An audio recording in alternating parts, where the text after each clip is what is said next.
You got the. You're not recording yet. We are. We're not recording. Let's flip that on. Behind the scenes. Flip it. How shit goes wrong. Wow.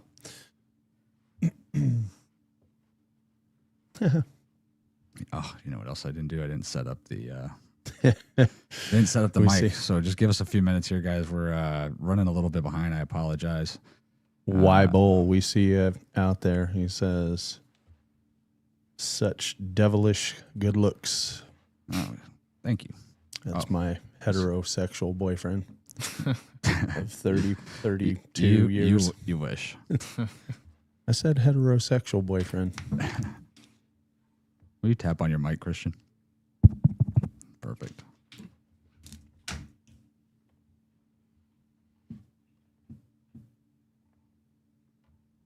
Yeah, I should memorize these by now. Will you tap on yours, David? Will you tap on that one over there, Christian? In case Evan decides to say anything insightful tonight when he shows up late. Wonder if he's watching already. Evan, you out there? We're waiting on you, bud. All right, will you tap yours? The entire internet. Mine again? No, his. Oh. The entire internet is waiting on you, Evan. All of it. The whole All internet. of it. All 6,000 people watching. Oh, I have a radio announcer as our voice. We don't want to do that. Oh. If you would prefer, Wish we could do our voices in. I could speak in narration voice for the entire video. Please don't do that. End of friendship. All right. Jeez. Oh, man. Whew. All right, guys. Sorry, we're running a little bit behind, but we should be up and running now. Boom. And let's pull up the comments. All right. Nobody's yelled at us right now, so that's good. Greetings, everybody. Welcome to the Guys Night podcast. Tonight, we've got a couple of guys just sitting around the table talking about how tonight we unfortunately... tonight we're going to talk about somebody that we lost recently that I think touched all of America a little bit differently, regardless of what side of the fence you fall on. So tonight we're just going to kind of go through a little bit, discuss, Charlie Kirk and some of the things and the positions that he stood for and his values. And we don't all agree with all of them. I don't think everybody did, but it was one of those things where him having the ability to speak to him and bring so many people together to have open debate and open conversation is something that'll surely be missed. And then we're going to talk a little bit about the actual event itself. We're going to relate this to what some people think is crazy, but JFK to MLK and how that relates to some of those things. We'll go through the actual scene. David's put together a little video here for us. And then we'll kind of wrap it up and just talk about how it affected all of us, how it's going to affect the future of politics, the future of conversation, and what it means for our country.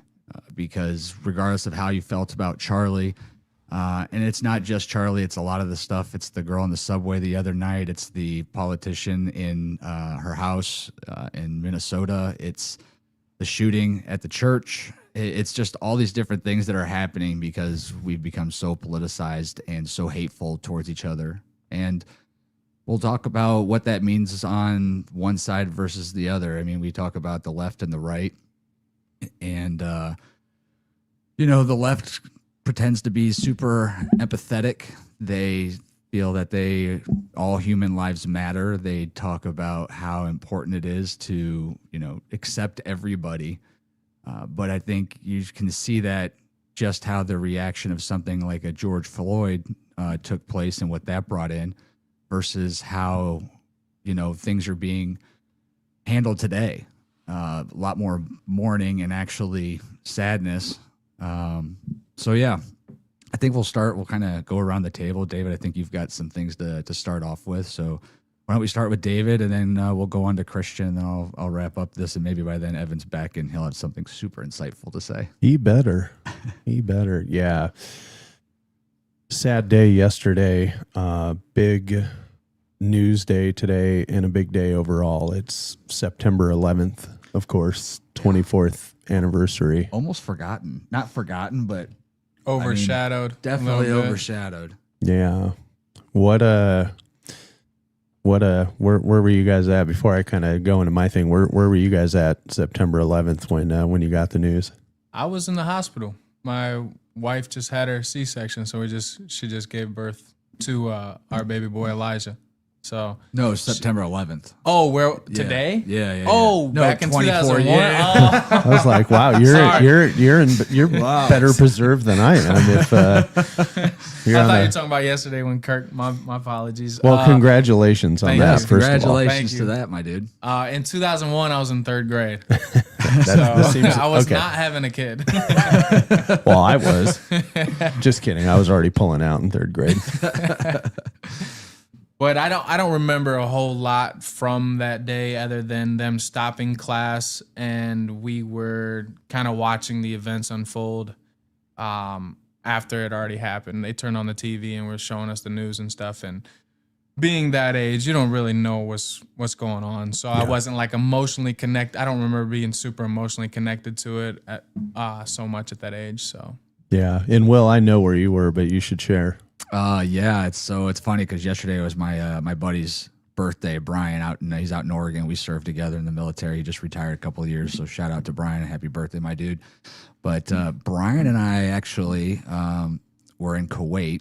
This was a peacekeeping mission at that time. It was just a base about 22 miles off the border of Iraq where we had a troop presence, and really that first part of the deployment was made up of wake up in the morning, go to the gym, maybe pull a couple hours of some guard duty around the post, and go back to the gym, watch ridiculous movies all day on DVD, and play some video games and rinse and repeat.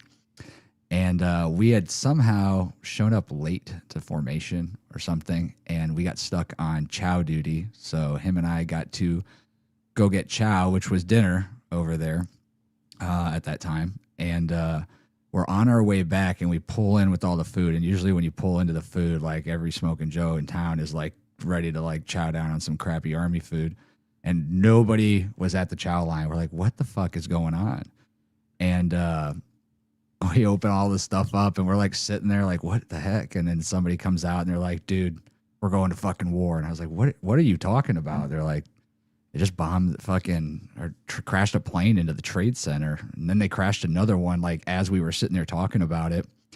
And I remember my LT, he was, I want to say his parents actually worked in the trade centers. And obviously, like, I mean, we had sat phones, but I mean, back then the technology was shit. There was no way he was able to get through, but I remember we had CNN on a TV in all these little air conditioned tents that we were staying in. And everybody's trying to figure out what was going on. And next thing you know, like next steps, you know?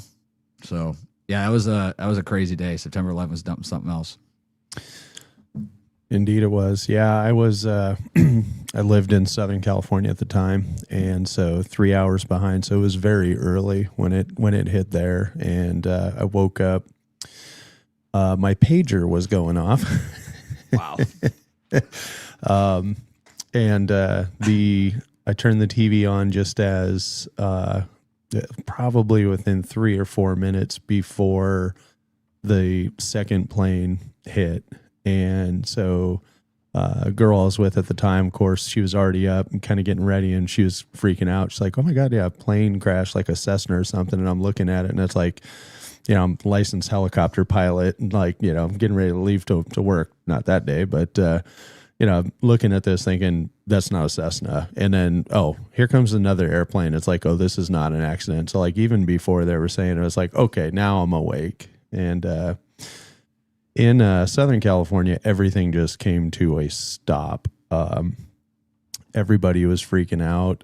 My mother was still alive at the time. And of course, you know, so got to go down and secure her for no good reason. But I remember picking her up and then going and eating at your favorite In-N-Out burger, the one on Lincoln right next to LAX. And for the first time ever, no airplanes taking off in and out of there. It was a fucking ghost town. It was the creepiest part of all of it. And shout out to my younger brother, Brandon. He's retired Marine Corps. I remember that day.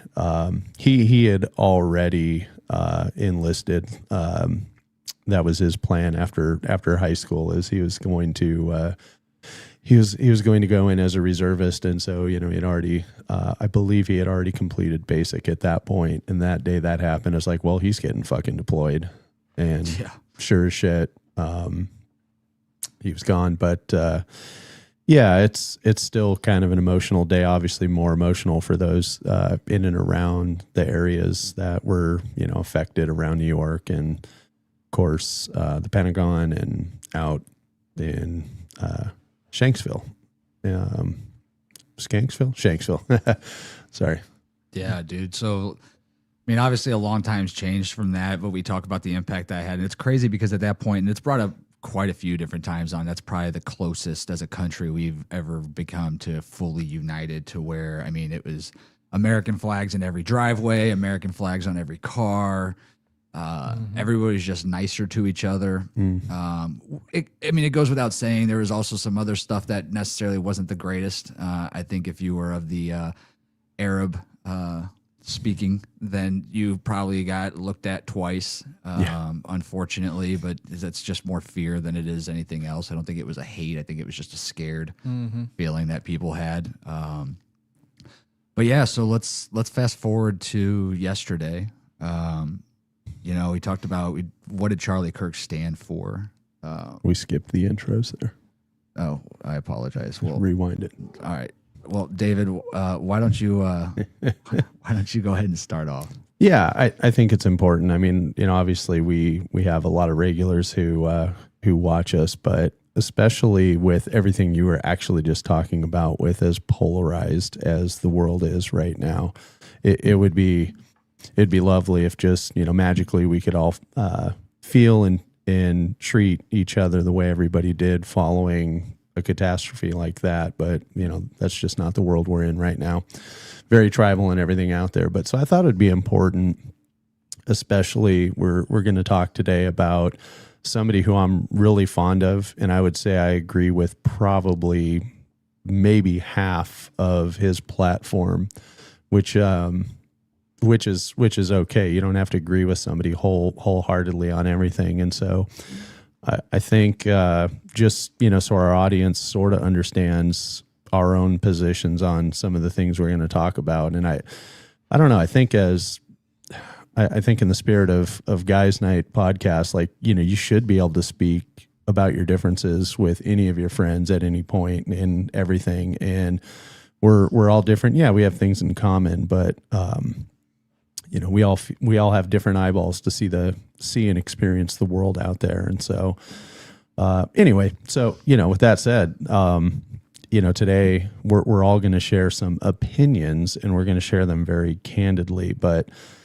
here's some information, on me. I already mentioned I grew up in Southern California, very diverse place, culturally, racially.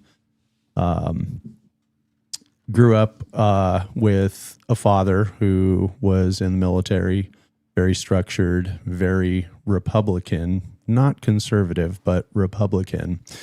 And my mother was 60s liberal, very far left. They were definitely opposites attract. Dad and stepmom were of pretty similar beliefs, but mom and dad were of like opposite beliefs. So they were definitely that opposites attract thing. But I have my bachelor's in political science. I am a retired law enforcement officer. I'm a small business owner. I'm a registered Republican, although I am pro-choice. And when I say pro-choice, I mean for birthrights. I mean for religion, orientation. I'm pro-trans. I'm pro-Fury. I'm pro-Evan if he ever makes it. I don't care if people want to identify as a fucking Volkswagen. They could, I'm dude, congratulations. We made it. I think we made it 15 minutes without cussing. Fuck yeah. Way to go. I am a live and let live kind of person, except when it comes to children. Don't fuck with children. But religiously, or religion, I'm what you would call an agnostic. So for those that are, let's say, extreme right, they would probably just say, well, that just means you're an atheist and you're just trying to be polite about it. But my family is a melting pot of religion. We got them all. We've got Jews, we got Mormons. In fact, my oldest brother, Dr. George Rudolph, is a professor at this school that this incident just happened, by the way. And my niece is an attendee there. They are safe. They were on the opposite end of campus. They were not at the event, but they're obviously safe. But so in terms of religion, my family's got it all. I just chose not to follow any path myself personally. So I think, for those out there that are the either hardcore Charlie fans or anti-Charlie fans, I think they can kind of understand, where I land. Like I'm a fan of his, but I'm not a fan of his because of how I voted. I'm not a fan of his because of religious beliefs, because him and I are complete opposites in that regard. Right. And, what else? Second Amendment. Hell yeah, brother. It's in the Constitution. Our rights to carry guns and have guns and everything, that's protected. Our speech, this podcast, it's all protected for the most part. We may get canceled one day, but Please like, subscribe, share.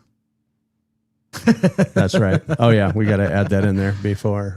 Smash the like button. Smash it. If you like Charlie Kirk, smash the like button. If you don't, shame on exactly.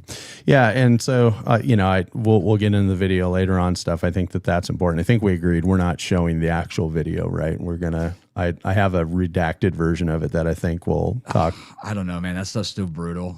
Yeah. I think I was telling you. I was actually talking to my my brother-in-law today. I was like, "Oh, that thing like hit home, man. Like that was like flashbacks." Yeah. And it was weird because it was like the stuff when I was 18, 19 years old in Iraq did not affect me. I don't think I had time to react to it the way that I had to see that video over and over again. And it definitely hit me different. Yeah. Yeah. That's gruesome. So we have a very protected and redacted version of that because there are some things we're going to talk about with what occurred and some of the things that we think are pretty interesting about that. But we've edited out the gruesome part of it because that's not our intent. You can do your own research. You can go find that out there. But yeah, we're not going to propagate that. Yeah, and video. If you're just real quick too, if you're watching on TikTok, I could see all the comments coming across and stuff like that. Sorry, phone's 10 feet away from me. But if you want to check us out on YouTube, Guys Night Podcast. You can comment. We can respond to your comments on there. Same thing on Facebook, Guys Night Podcast. Check in. Don't hesitate to pitch your comments, how you feel, where you are at, how you think this is going to affect the future. We're going to talk about all that throughout the next hour. And I want to make sure we get your voice in there as well. What about you, Christian? Where did you feel? I mean, you popped in kind of last minute today. I thought it'd be kind of good to have you on here. I mean, you've been on here once before. For those that don't know Christian was on here. We did one of our first episodes, actually, so about 40 episodes ago. Christian rapper out of the Midwest Ohio area. So I guess what was your let's just touch on where you're, some of the stuff that you felt that you agreed with Charlie, if there was things you didn't agree with, et cetera. Yeah, well, I'll start off with a little bit of an introduction for me as well, because I grew up way different than David did, because I was adopted from a young age, so, and then like mom was off on, he had like a visitation through the divorce. There was like a custody battle. So between my mom and my dad, it was like, there wasn't a whole lot of structure there. On my dad's side, I grew up working class. That's what he was. He turned wrench for 30 years. He recently got into, he's still turning wrench, but for a different company now. But working class, never considered myself super political, didn't grow up in a political home. My grandparents were mostly Democrat until after Obama, which, yeah, I think second time he ran, 2012, my grandparents actually flipped Republican and voted for, it was Romney, right? Yep, that was Mitt still Romney. Yeah. So I think they voted for Romney when he ran again. So yeah, I didn't grow up super political or anything like that. Not a whole bunch of structure. My childhood was awesome. My grandparents lived in the country, so we had dirt bikes, go-karts. You know, she had a swimming pool, so I had all the amenities, all the fun things that they went camping, things like that. I skateboarded growing up. And then when I turned about 16 is when I got into the rap world. I really connected with rap music. I felt like at that age, it gave me some sort of an identity, which is weird for a white kid growing up on Carroll Street. But that's just, I mean, it just spoke to me. I think it was like the emotional connection. Like I said, being adopted and watching my family kind of fall apart as a kid weighed on me. And I think that was really suppressed growing up. And then kind of around, you know, starting to become an adult, starting to become a man, those things started to show themselves. So then music kind of became the thing where it was like an outlet for me. I didn't become political, really. I didn't even vote until Trump in 2016. In the beginning of 2016, I actually wasn't a Trump supporter when I first heard he was running. So I was I wouldn't consider myself liberal, although some of my friends told me like, yeah, dude, you were definitely liberal. Like I never saw myself as liberal or Republican or conservative or anything like that. I actually made a post in the beginning of 2016 and I was like comparing Trump to Hitler and stuff. So and then I saw that, you know how Facebook does the things where it shows you like flashback. It was like 5 years, a post from 2016, March 2016. My post came up and was like, I don't remember exactly what I said, but it didn't make any sense to me anymore. So it's like, it's crazy to see that the kind of delusion that can creep in when I don't know how to really explain it, but when you just kind of listen to what others are saying versus forming an opinion yourself, it's kind of crazy how the delusion can creep in. And I think it's especially rampant now because of technology and the devices in our hand. We're constantly watching like the news or political pundits that give us our ideologies. And if you're not somebody that focuses on reality, like day-to-day life, which a lot of people don't anymore, they're just watching Instagram reels and watching fantasy on your phone, you know? Right, yeah. And you kind of disregard reality, you can easily get sucked into that algorithm of like disparity. And I think that's kind of like really where it comes from. Yeah. But as far as the event that happened yesterday, I don't consider, I wasn't not a Charlie Kirk fan. I wasn't a Charlie Kirk fan. I just kind of detached a little bit from politics for a while, especially with when Biden won.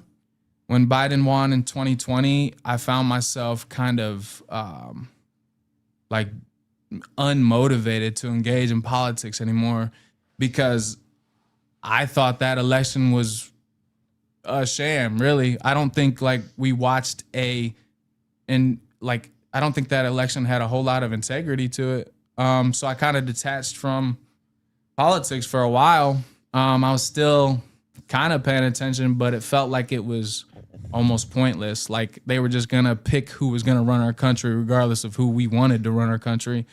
But when I listen to Charlie Kirk speak, I agree with most of what he has to say. I think sometimes he can put it harshly to especially people on the other side, like super left, whether he's speaking facts, but it's kind of like a brutal fact that the left can't really accept. So I think they get emotional and outraged and don't really reply with logic anymore. They reply with emotion. And I think that's kind of what we see with somebody like that being assassinated, is it's purely motivated by emotion. There's not any logic in that, because what was Charlie Kirk actually doing to harm people? I believe that words can hold power, obviously, and they can sway things, and maybe they can make life more difficult for certain people because politicians have power. But that doesn't mean that you can go and kill somebody just for speaking on what they believe. Right. So that's how I see that event. And I'm a Christian myself. I became a Christian in 2018. So just to see somebody that literally is like a God, family, country man to be shot in the neck in front of, all those people it's insane to me. It's insane to me. I don't understand it, and I can't really come to terms with something like that. I don't know how you get to that level of like, I want to kill this guy. Yeah, I think too, and I'll share kind of where I feel on all this. But I think too, it shows what people are willing to do when they disagree, and that kind of goes against everything that he stood for. I think he openly accepted debate, and we all have different views and opinions. As far as how I felt about Charlie Kirk and some of the things that he stood behind. I'm not a God-fearing man. I have no shame in hiding that. It doesn't mean I don't respect a religion. I don't respect people that are believers and things like that. That just wasn't part of me. But, part of the reason we started this podcast when it was Guys Night, it was like, what does being a guy stand for? And then how does the word night kind of, other than just a night out with your boys drinking and partying, what does Guys Night really mean, right? And it was kind of goes back to the day of the night, like what it meant to be a strong man. To protect, to protect your pride, and not our pride as in like our ego, our pride as in the people around us, like lions, to provide for our pack, to be the man, to take care of your family, to make sure there's food on the table, to make sure that they're safe. And I think that's really what Charlie Kirk stood for, was just being a good man. I made a couple of posts like he was one of us. Like he's one of the guys that wanted to take care of his family. Mm-hmm. I watched a couple of videos today. It's like, regardless of being on planes with world leaders and meeting presidents, like his favorite thing in the world was like his 2-year-old daughter running up and grabbing his leg when he got home, and there's like a scene when he's on like a newscast or something, and they take a break and his daughter runs out and like somebody goes to stop him and he's like, no, let her up. And she like runs up and just jumps on him and stuff. And it's like, man, I was just a good dude.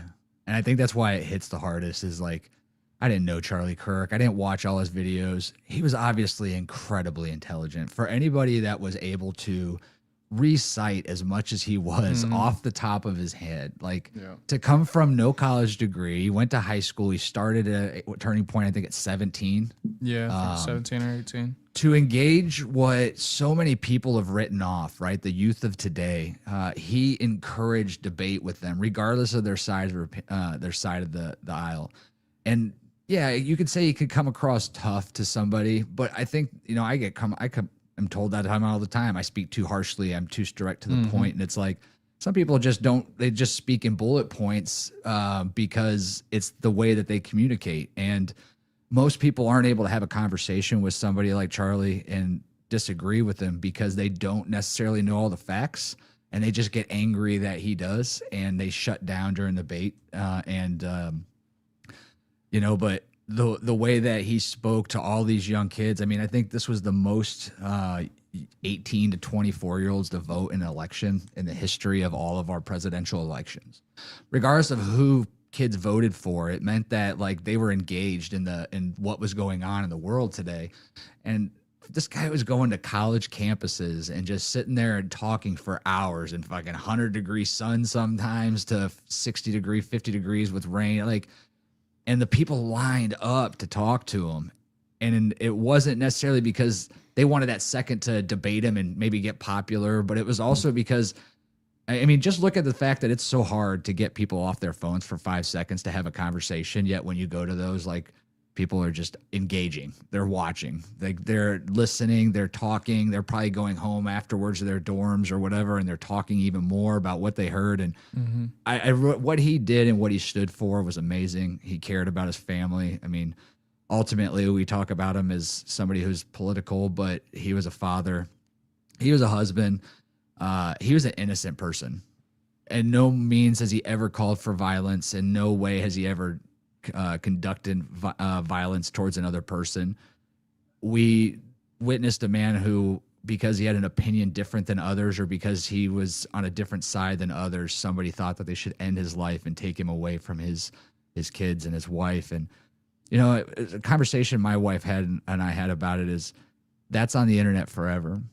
Those little girls are so young right now. They can have their phone, you know, no phone in front of them, no TV in front of them. They won't know. But eventually those kids are going to be 10, 12, 15, 18 years old. And with the amount of hate that's in this world right now, you know, my wife is like, could you imagine those little girls go to school in like 4th or 5th grade if somebody that hated their dad or a kid that's parents hated their dad comes up to him and is like, your daddy got shot. Like, it's I'm like, glad. Just to imagine what those kids are gonna have to grow up and like your dad deserved it.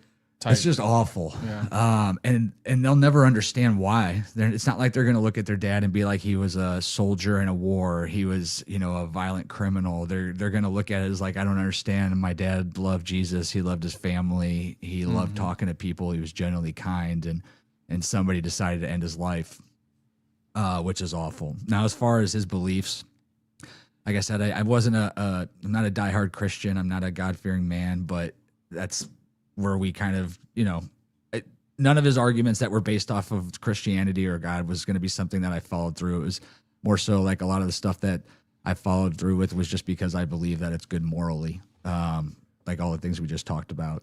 He'll be reminded as a conservative. He believed in capitalism. He believed in, you know, smaller regulations and smaller government. He was a big opposition to COVID-19 and a lot of the things that came across back then. And it wasn't because he didn't want people safe. It was because he's like, be careful who you give all this power to, because once they have it, they're never going to let it go.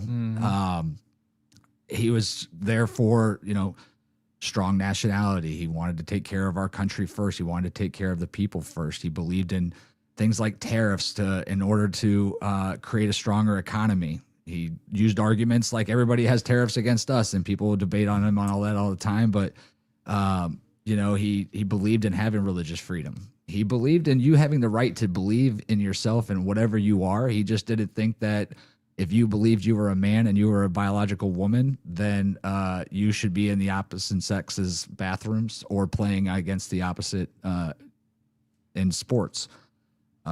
Which, I mean, if you have a kid, and even if you don't, if you ever played sports, you would probably agree that a grown 17, 18-year-old boy would have an advantage against your daughter in a basketball game or in wrestling or into some other aspect where they separate the two for a reason. Yeah, he was pro-life. You know, it's funny. I used to be pro-choice. I've become very strong pro-life. I think it's because as you get older, you start to look at children as like this precious thing, and it's unfortunate that, you know, they're taken from us in such a sad way. And then there's a lot of people out there that don't believe that abortion is wrong. That's fine. They'll always throw in the facts of, you know, what about rape? What about incest? I mean, at that point, we're arguing that fact just to throw an argument out there against it in a case that it's 1 or 2%, and almost every single state in the United States allows for abortion in either of those cases, including health risk to the mother. Right.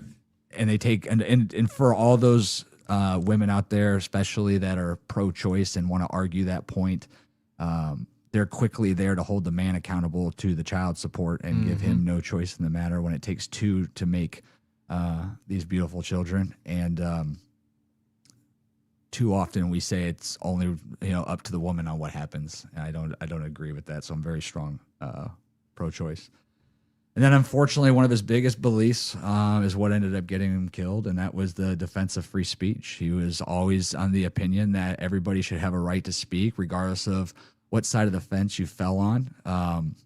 I think that's why you're seeing it today, and we can talk about some of the reactions to what happened. But some of the reactions to joy, celebration that people are doing to the death of a man is like, who are these people? Why is there so much evil in their life? And not only that, but I brought up the conversation earlier when George Floyd, was killed. They built a statue and rioted in the streets and destroyed cities. Today, you see kind of the other side of things where people are just generally sad. Nobody's here calling for violence. Nobody's, calling for a fight. Nobody's going around and. There might be a few. There's always going to be an extremist. Right isn't completely innocent, but yeah. Yeah. You see it a lot more on the left. They call for violence when things like this happen, and it's insane because the same people that say like the community is holding them back or like systems are holding them back will then destroy the entire city that they live in with businesses that are trying to create like an impact on that, like you saw it in the riots where the black business owners were like, this is for black lives? Like, what about my business that you just destroyed? That I was taking care of black lives. I was taking care of my family with this business and you destroyed it because you just automatically assume things that aren't true. And I think that's a huge problem with the left is they make a lot of assumptions about people they know nothing about. You find it a lot, specifically, I mean, like me, I used to back in, when Trump was first elected or like towards the end of his first term, I was on Facebook arguing a lot with people. And then like with the George Floyd riots and when BLM was becoming a major thing, I was arguing a lot about the actual principles of BLM, not the emotional surface level, black people are out here just dying left and right at the hands of white police officers. Like, no, I don't do that. I dive deeper. And if you went to their page, they were literally talking about their political views and how one of their main points was we want to dismantle, I don't remember word for word, but dismantle the Western prescribed nuclear family. Right. And it's like, that's literally the way that life thrives is through heterosexual people coming together and creating life. That's the only way that occurs. So it's like, why would you want to destroy that? And when you see places where the nuclear family is destroyed, that's where the most destruction is. That's where people live mostly in poverty. That's where you will find men growing up to be part of gangs or part of street violence or ending up in prison or dead. Yeah, and I mean, so why would you want to exacerbate the problem? And that's who benefits from that? That's obviously a big standing point of Charlie Kirk was the nuclear family. Evan, welcome to the show, buddy. What's going on, everyone? 3 hours later, can you scoot to your left, buddy? You're out of the screen. Nobody can see you. I promise you, Christian won't bite. No, to your left. Look at the big wide screen up there. Hold up your left hand, Evan. Wait. There we go. Move that way. There we go. All right, there we go. All right. Good. Quick note on BLM. You guys have any idea how much money they raised in their lifetime? Oh my gosh. Did it reach B? No. Okay. Thank fucking I whomever. feel like it was probably close to like 200 million. I would say like 700 some million. I'd say about 100. I'd say about 50 million. So Evan's the closest without going over on this one, but total donations like publicly, it could be a couple $100 million, but 90 million in donations. They currently are holding somewhere around 32 million in stocks. Wow. Let that sink in for a second, and then just think about this, like Monetarily motivated. Well, and what have they done? Like, there's no museum. There's no. Well, I think they got. I think they're actually in trouble right now. Well, they're in trouble because there's a bunch of ladies that have bought houses, live the rich lifestyle. Yeah, they're finding out that their tax, what's it called, wasn't exactly done correctly. Yeah. There was a bunch of news articles. Like, was it last year or a few months ago? That were talking about how they were like, Investing in real estate. yeah, doing all that stuff. Yeah, And Investing in real estate. yeah, doing all that stuff. Yeah, And they then- have homes all over the place. And they were also investing into like what was it? The one group was financially stable, like a bunch of people that were going to like rallies and stirring stuff up a few times. yeah, agitators. Yep, All agitators. right. We let enough about fucking BLM. Let's get back on. Let's get back on. I gotta reel this one in tonight, guys, because it's already been 30 minutes and or 40 or whatever. And Evan just showed up. And Evan just showed up.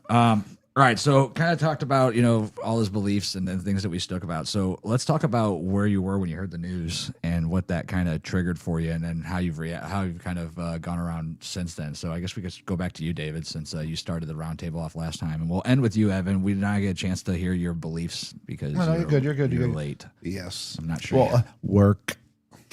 Excuses. Yeah.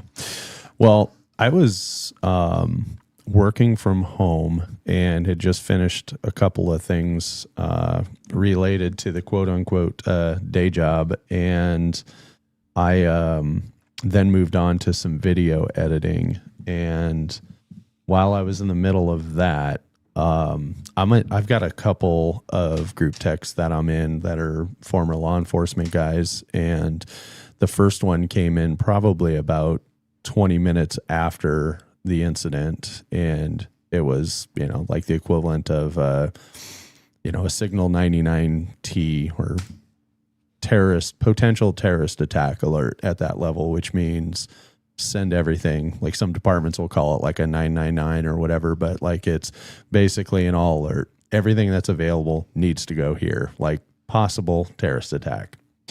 And by that point, obviously, they've already got Charlie on the way to the hospital, and dude had already run off the rooftop and all that stuff. But so there wasn't necessarily any active threat per se, meaning nobody was shooting at anybody during that time.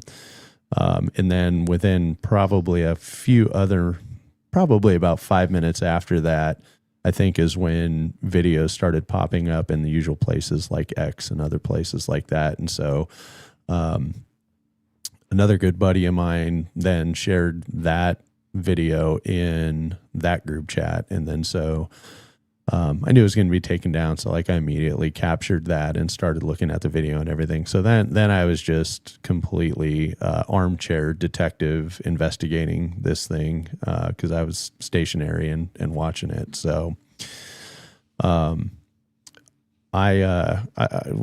look at some of that. We can dig into some of that video here, like now if you'd like. But the one thing that I just, unfortunately, with what I saw in the video, I just knew right away, even though I knew they would follow sort of like the protocol of, okay, we've got him to the hospital and we've got to alert family. I've heard conflicting information, but I'm of the belief that his family was not there because part of the delay in getting the word out in the media is that they actually had to send uniform officers to the wife to notify her, and they live out in the Phoenix area.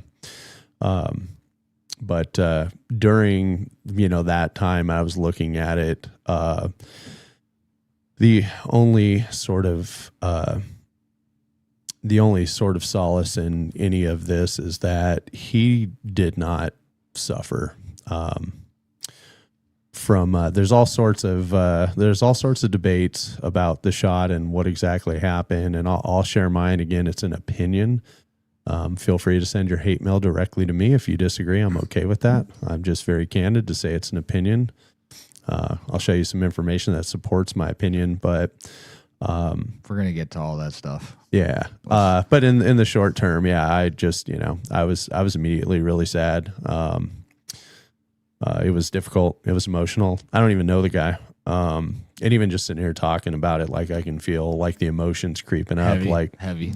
It's very heavy because the reality is like, this is just a dude. Like, to your point, like this is a dude he's from not too far from here. He grew up in a suburb of Chicago and tried college, dropped out, and then just went and created a media business for himself. Really, he maybe he'd be a politician one day, or but whatever. He went from zero to owning his own company, media based. got very popular very quick. He's a sharp guy. That's the reason why. And now all of a sudden, he's gone. Somebody made the decision that he was more valuable dead than alive, and they made that decision, and they made that happen. And yeah, there's an extreme sadness in that.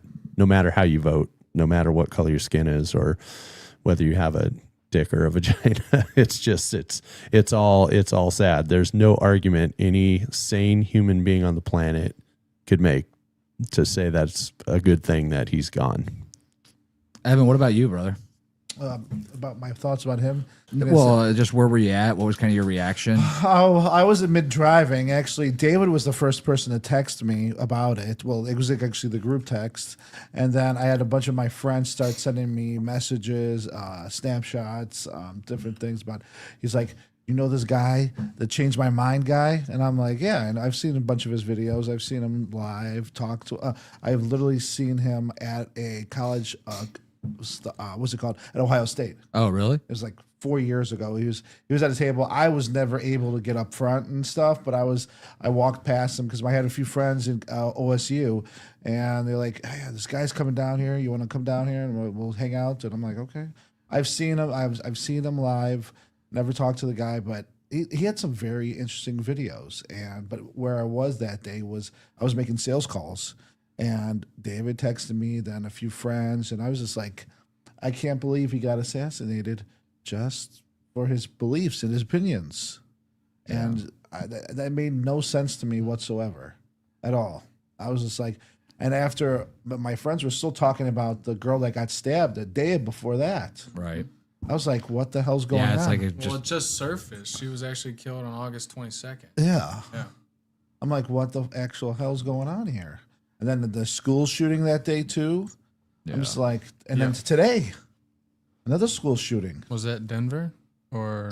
It's at the Naval Academy. Oh yeah, yeah, and that's still very fluid. I was watching that, did some military guys stop him? You got a washout who showed up with a gun. Yeah, and yeah, and that's as far as I got. That was literally developing as I was driving over here to the studio. Because the social media just blew up because of that today. I was just like, all this negative publicity, and on top of that, a few hours after he got shot and killed, I saw videos of people celebrating on TikTok and Instagram, and then today I was watching other videos when I was like sitting in my car waiting for a manager to come in. I've seen talking about the people that were celebrating. Now they're getting fired from their job. Good. I was like, good for them. I'm like, seriously, you're that much of a lowlife to celebrate. You're that evil of a person, I'm like, right? To celebrate an evil any person, right, left, up, down, man, woman, trans, like to an innocent life being taken. For that to be celebrated in 100%. Any way is disgusting. Yeah, 100%. You shouldn't be working. I wouldn't want you working for my company either. I was just like, I would feel like you're out, plain and simple. I wouldn't even call them or text them. I would just send them an email of resignation. You're done. So professional. So professional. Yep. Christian, what about you, man? Where were you at? I was at the hospital. That's right. Yeah. Yep. My wife just had her C-section, so Elijah is here now. Congratulations. Was here September 9th. Yep. Yeah, I think it was my wife that told me that he got shot. And it wasn't like clear whether he had died or not. I didn't know he was where he was shot, when he was shot, but then I think it was just like a hour later, if that they were saying he was dead. But I think he died right on the scene. Yeah. But yeah, I was finding myself in the same position as him. Like, why? Like, I really don't understand it. And like I said, I'm not like super involved in politics anymore, but I still, it's a human being that had an opinion and strong beliefs, and they weren't even controversial beliefs to me, at least. I know now the left has drifted so far away that it's some of the things he says, I guess they see as an attack on their views, or the attack on the way they see the world and the way they live. But I just don't understand where where they're getting that. It's almost like they're getting different information than what I'm getting, you know? And sometimes I have that theory where like certain people's feeds are full of different narratives, you know, like especially with politics, especially with Trump. You know, you see certain videos that you're like, man, Trump's a great guy. Trump's awesome. And then other people will get fed just super negative things, maybe some dumb things Trump has said, or, you know, and it's just on repeat for people. And when you feed someone's mind with, oh, Charlie Kirk's a racist, here's what he said, taken out of context, and you just feed people that the whole time, they start to develop an opinion that's not true about somebody.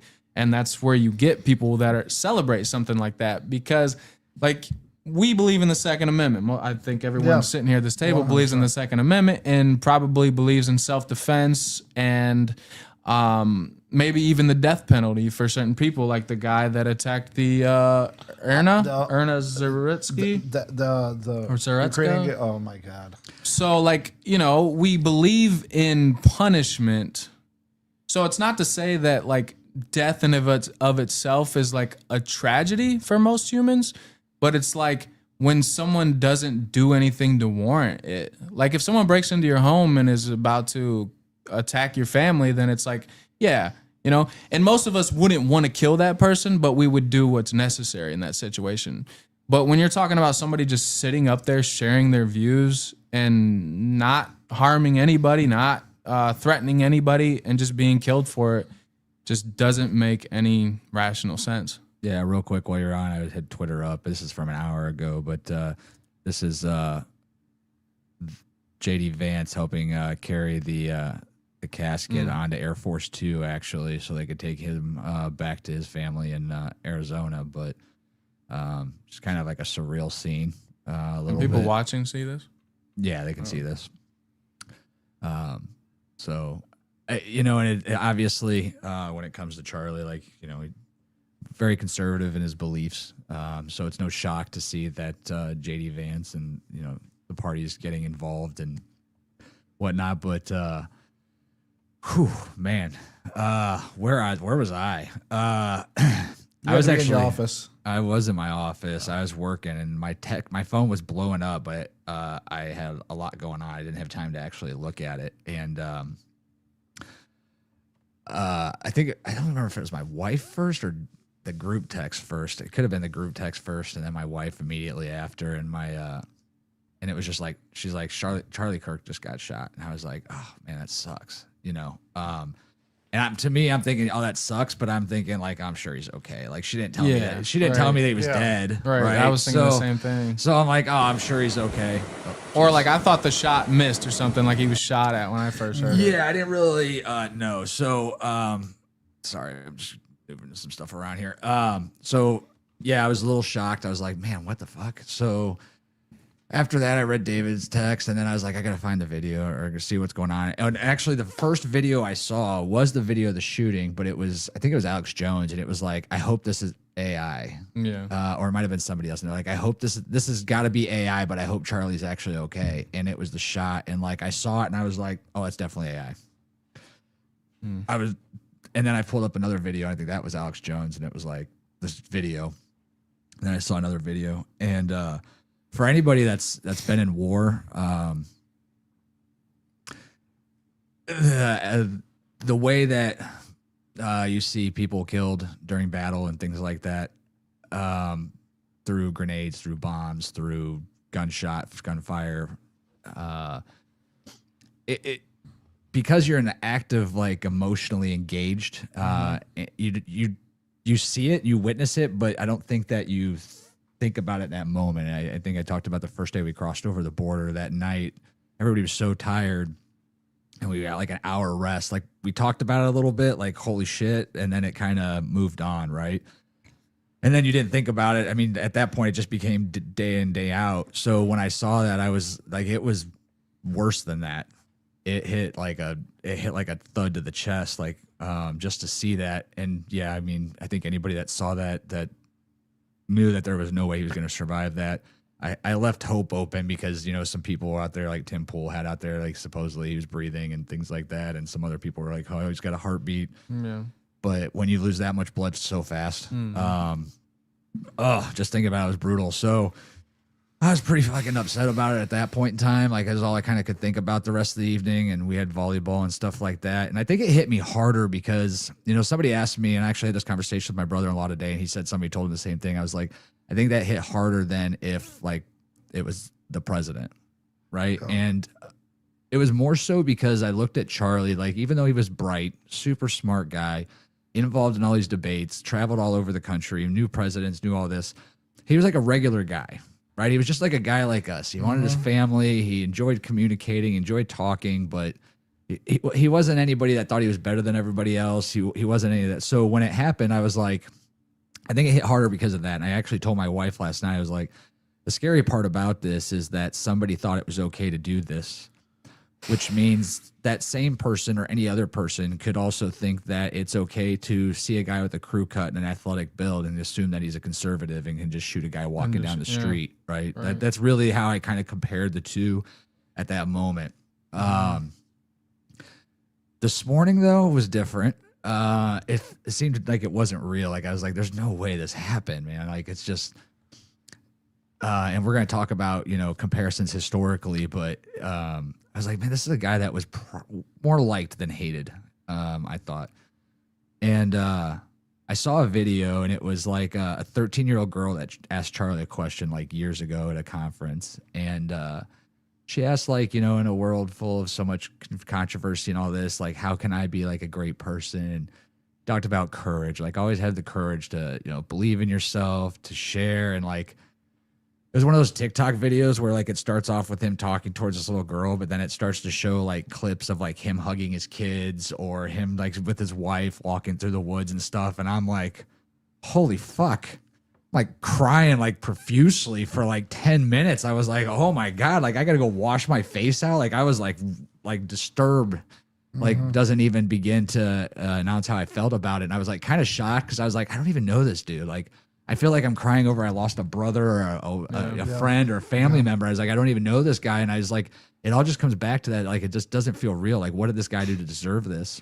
And how important he is to our society. So I guess that's kind of where, you know, I was or how I felt about it and how I still feel about it now, even now, like talking about it, it's like, man, it just doesn't seem like right. But I mean, we're going to kind of move on a little bit as far as that goes. Comment in the chat. I mean, like, do you want to start comparing that to like historical events too? Yeah, like, yeah. I think that's what I want to go into now. I know David's got some stuff. He got a little bit abused on social media for a comment or a photo that he made. I think he knew that was coming, but he wanted it. I didn't get that comment this morning that someone put on. Was it Guys Night? What was it? The comment with, do you want any pork or something? I was like, what the fuck? That's not what I don't know this. Somebody, Jared, actually, I think texted me from Higher Caliber Podcast. He was like, what is this comment? I was like, I don't know, dude. I liked it because I thought it was funny. But no, David got blown up on Facebook when he made a little comment. And it's funny because I was like, share that or make it so I can share this. And he's like, no, this is my have fun account. I can't afford it messing with stuff. I was like, all right. But yeah, so if you guys are still with us, if you want to comment, like, where were you when you got the news? How does it impacted you emotionally, or you know, where you stood, where you stand on it even today, as we are about 28 hours after the fact. You know, how involved in you. We're gonna continue this show probably for another 45 minutes. We're gonna do a little bit of historical comparison. I think we've all got some different points of view. We're gonna talk a little bit about the actual shooting. We got a little video put together of a bunch of different stuff that's come out over the last 24 hours. We're only gonna share factual information. I know there's a lot of stuff that's out there as far as misinformation, as far as the details of, you know, who's arrested, who's not arrested, etc. So we're gonna try to keep that accurate. And then yeah, I think we all want to kind of talk about a little bit of why do we think this happened, right? I just saw a post not too long ago from Candace Owens. She's like, who put the hit out on Charlie? So we'll get into that, make it a little interesting towards the end as we wrap this thing up. But let's talk about your post, David. Everybody there. So if anybody's watching this, David's actually live on Facebook right now. And is that the Facebook that you made the comment from? Oh, it is. Yeah. So is that lady in your chat? She's so in my chat. No, she's not. She's not there. But let's talk a little bit about it. So once again, if you guys are watching, please, we've seen our views go up quite a bit here and there. So don't hesitate to comment. We've been trying to highlight those comments. Rain and Orr, what's up? Dean Blood, thanks for listening as always, my dude. Morgan Miller says, love you, Christian. Yeah, Jared at the Higher Caliber Podcast. Appreciate you popping in, brother. Ooh, I just got a comment. It's from this guy named Evan Alvey. He says, hi. I had to, guys. Did he spell it IH? He did. I was gonna do it. I was gonna do a little dyslexic move. You know, real quick, go off subject a little bit. We have a podcast coming out. It'll be released Saturday with the guys from the Faceplant 500, and one of them was dyslexic. I believe it. Yeah. But he seemed to have his shit together, so maybe you guys should get together. Oh, what the hell? Yeah. My favorite thing about him is he was on time. He was absolutely on time. We call that work. Yeah. All right. Oh, viewers are dropping. They don't like the. They don't like the banter. All right, David. So you sent a little post over to me the other day, and you're like, "Hey, I'm going to post this." And I screenshot it and do whatever. Do Want you to tell us what it is? Do you have it to where you could share it? I'm okay if you share it up there. It's not going to bother me. But Yeah, I can do that. yeah, I took pictures of Charlie Kirk in a very similar pose as Martin Luther King Jr. Side by side. Oh boy. And I just put a caption on there that said, I'm going to jump way out ahead of this and say this. And the caption was, if you don't understand the similarity in these assassinations, then you are best not to enter into the adult conversations ahead. And then message me if you're interested in coming on Guys Night Podcast to discuss. So, There we go. nothing about the politics of either of these guys. Nothing about who's more important. Nothing about whose dick is bigger. Nothing like anything other than if you don't understand the similarity in these assassinations. So, for the most part, social media, we kind of operate in our echo chambers. And this is something that Christian was kind of talking about. Like, different people have different feeds. Well, your feeds are mostly based on either stuff you click on or people that are in your friends list. Right. And, I've lived on this side of the country and I've lived on the west side of the country. And, there's varying degrees of political beliefs on both sides. But, the left side of the country is mostly the left side of the country, right? Yeah. And for the most part, this comment came from somebody here, locally, but this is kind of emblematic for, I think, people that are, whether she's a leftist or she's just an orange man bad kind of person or whatever it is. Sorry. Really, dude? You're gonna watch Instagram videos while we're on the podcast? I was checking my what's it called? My blood sugar readings, and my thing was on. Interesting. And where are you at with your blood sugar? Never mind, don't answer. Anyway. Dude. Yeah. We better get the butt plugs out. We might need to. All right. Anyway, so go ahead. Thank you. Appreciate your permission. Anyway, so again, similarities in assassinations, and so, but this one particular person, and I'm just going to leave her nameless here. She just immediately said, Charlie represented hate. Charlie was political violence in human form and led our youth's hate movement. Comparing him to MLK is an insult to history. The one thing I am hoping that this person who posted this gets from all of the response, because there's hundreds of responses from or we could just share who it is. We could do that too. This is a public forum. It is. So you can't see it on Facebook, but if you subscribe to Guys Night Podcast, you'll be able to see who we just put on blast. Oh, did you hide it? No, but my page is private. So again, well, this is not private. That is in public right there. So, like and subscribe, and you can watch the episode later on and see who it was. But anyway, this is what I want to say to Miss Anonymous. here. Well, she's not anonymous anymore. That was in quotes, Miss Anonymous. Where did all the comments go? I feel like there's not all of them are on here. Yeah, you have to click previous comments. Anyway, can I deliver a message here? Deliver away. Thank you. Anyway, my message here is you clearly do not know the first fucking thing about history. All due respect. We're going to talk about some similarities between these two. And I think if you knew the first fucking thing about either of these people or anything other than just what you see in your own news feed, you'd feel pretty stupid, actually. And I don't really use that. I don't really like to call people stupid, but this is a pretty good example of stupid. This is an example of hate, ironically, is that she's saying that Charlie represented hate. I understand that Charlie, doesn't agree with your policies on, being trans or being gay or being not religious or, again, your right to abortion or whatever it is. Like, I understand that, but, the fact that you hate him for those things, yet you feel that this is gaslighting, really. That's kind of the go-to. Gaslighting's like the kung fu of the left, all the way around. Like no kidding aside, if you think about it, like right now on the news, what are they saying? Well, we need to tamp down all this political rhetoric, the you crazy rightists and your guns and all this stuff. You guys are doing this, you guys are doing that. Well, it's right now, with the exception of who was there was one Dem that was assassinated in her home. Was it Minnesota? Yeah, the senator. Minnesota. Yeah. So outside of her, what leftists have been assassinated recently? Like, we've got a current president who survived an assassination attempt. We got Charlie. Twice, right?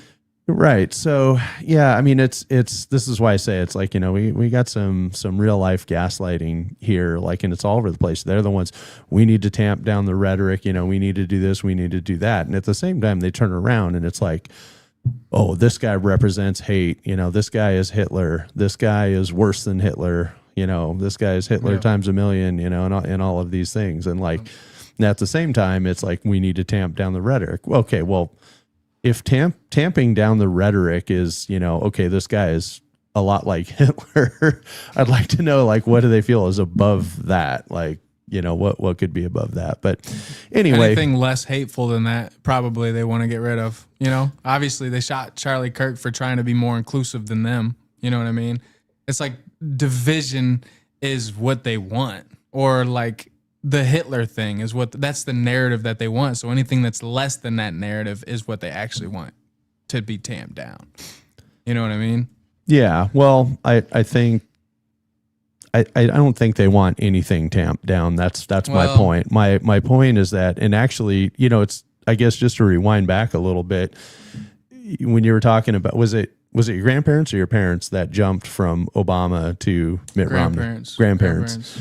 So I think what they saw, to blend a couple things together, and we can get back on point, still relative to this here, though, is that everybody was interested because he ran on what? He ran on change. That was his big thing. And like, I didn't exactly vote for him, but I thought about it. I looked at it. I thought, well, and then he won. And then everybody saw the rise of things like BLM and all these things that occurred during that time. And it's like, okay, holy shit. Like, this guy can, create a zeitgeist and create a political environment where people will mobilize. And what we learned from that is we can never go back to just boring old politics.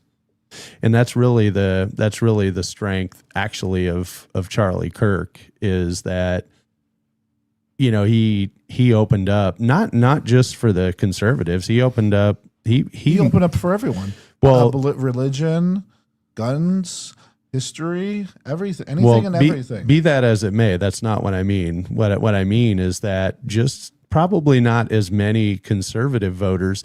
If you really stop and think about it, like, yeah, he would get out on campuses and he would argue with people and motivate people to consider conservatism, but an equal, probably, or some amount of liberal voters out there probably sitting around watching and saying, well, shit, this guy's gaining some momentum, so I can't sit this election out. I got to go talk with my liberal friends. And, all he really did is did what the liberals have done forever. Like, if you stop, I mean, shit, we live, right down the road from Kent State, arguably the most liberal campus on the planet. And they've been doing this ever since, the National Guard opened fire out there, like every year since. And that's just, gone to any campus USA out there. Right. So, yeah, that's the irony about all of this here is that, so I brought it, I'm glad you brought up my post here. I think that the thing that is easily demonstrated here is that I didn't even bring up politics or anything. I just brought up the actual assassinations, like the thing that these two guys have got in common. Mm-hmm. They have a lot of things in common. It's not that Lincoln and Washington, the number 12 or whatever. It's not that crazy thing, but these two guys have got several interesting things in common. But the one thing that they have in common is that they were both politically adjacent and they've both been assassinated. And this person here is a typical leftist who follows what her friends say or what, her media outlets say, what her tribe says, and she just immediately takes, it doesn't even matter what's being said. And even I went in through here and I told her, hey, why don't you share with us? Give us some examples. And she went on and made some other comments in here about, I told her, hey, why don't you provide some credible examples of him representing hate and so on and so on. And she just said to me, provide a credible example of him representing hate. You got to be kidding me, right? I don't have time to write a book. Well, she had time to go and reply to all these people in here, but leave it there, babe. I can't talk I can't eat while I'm on the mic. I know, but this is different. I'm trying to keep this one professional. Thank you. There, quote unquote. But yeah, anywho. So as I was saying, that she really demonstrated like an entire point here unknowingly. Like I knew that this was going to be a provocative post. I thought it would be a good precursor leading into this. And I don't care. I'm not going to unfriend her. Her opinions are welcome for me. The rest of my friends aren't very fond of her. But, in the spirit of Charlie Kirk, she's not blocked. She's not deleted. She's still there. She can message me. If I see her in public, I will treat her exactly the same as I always have, because I respect our differences there. In this particular case, she could be right through her eyes. Maybe I'm right through my eyes. That really isn't the point here. The point is that, I brought up a point of these two guys having something in common. She just immediately wanted to take that and argue her point, which is not factual.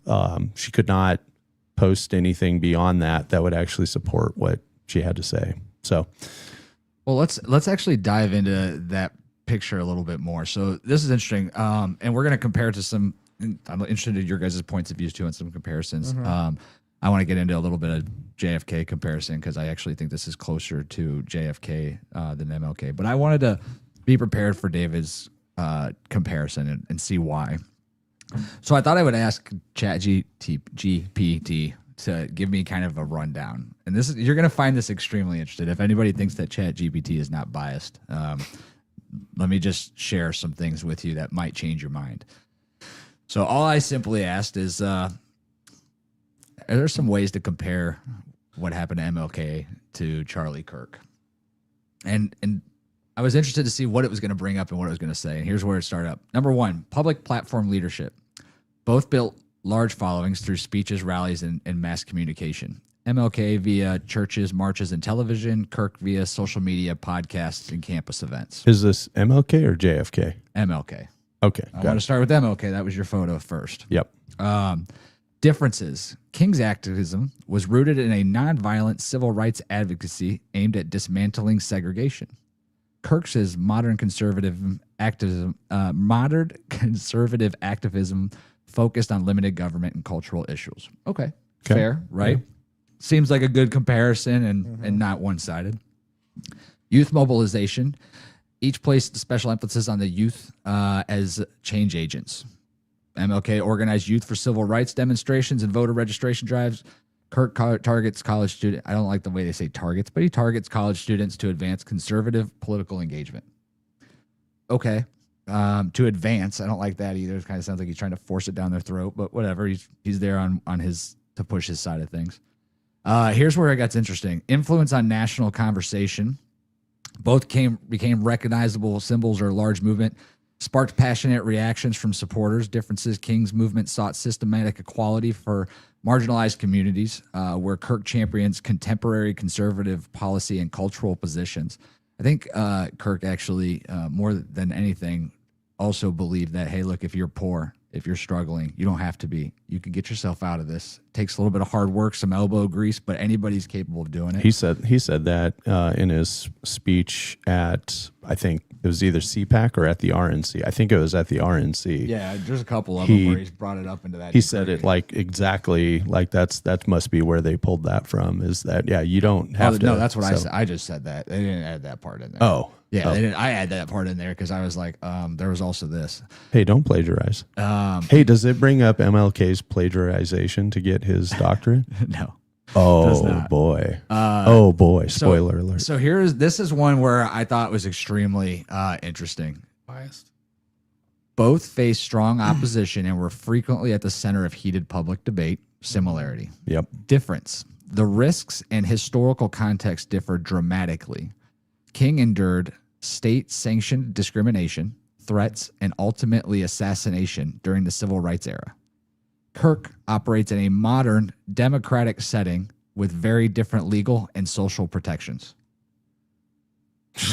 That is fucking laughable. Is that not, like, I read that and I was like, you have to be kidding me. Like, he was literally shot because he was expressing free speech. There is absolutely no difference. Yeah. None.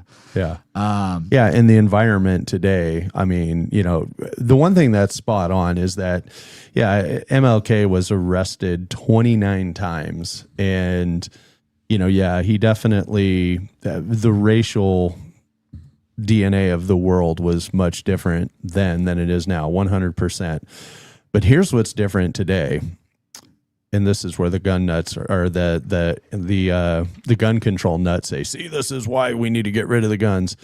The level of firearms in training and practice, and not to mention mental fucking illness that we have today, it's, I think, exponentially worse than it was in the 60s. Like, there might have been the M16. Who do you know that had like an M16 in the 70s? Like, whereas, you look at how many people have ARs and other rifles today. Like, there was a lot more weaponry available then than there is now, for sure.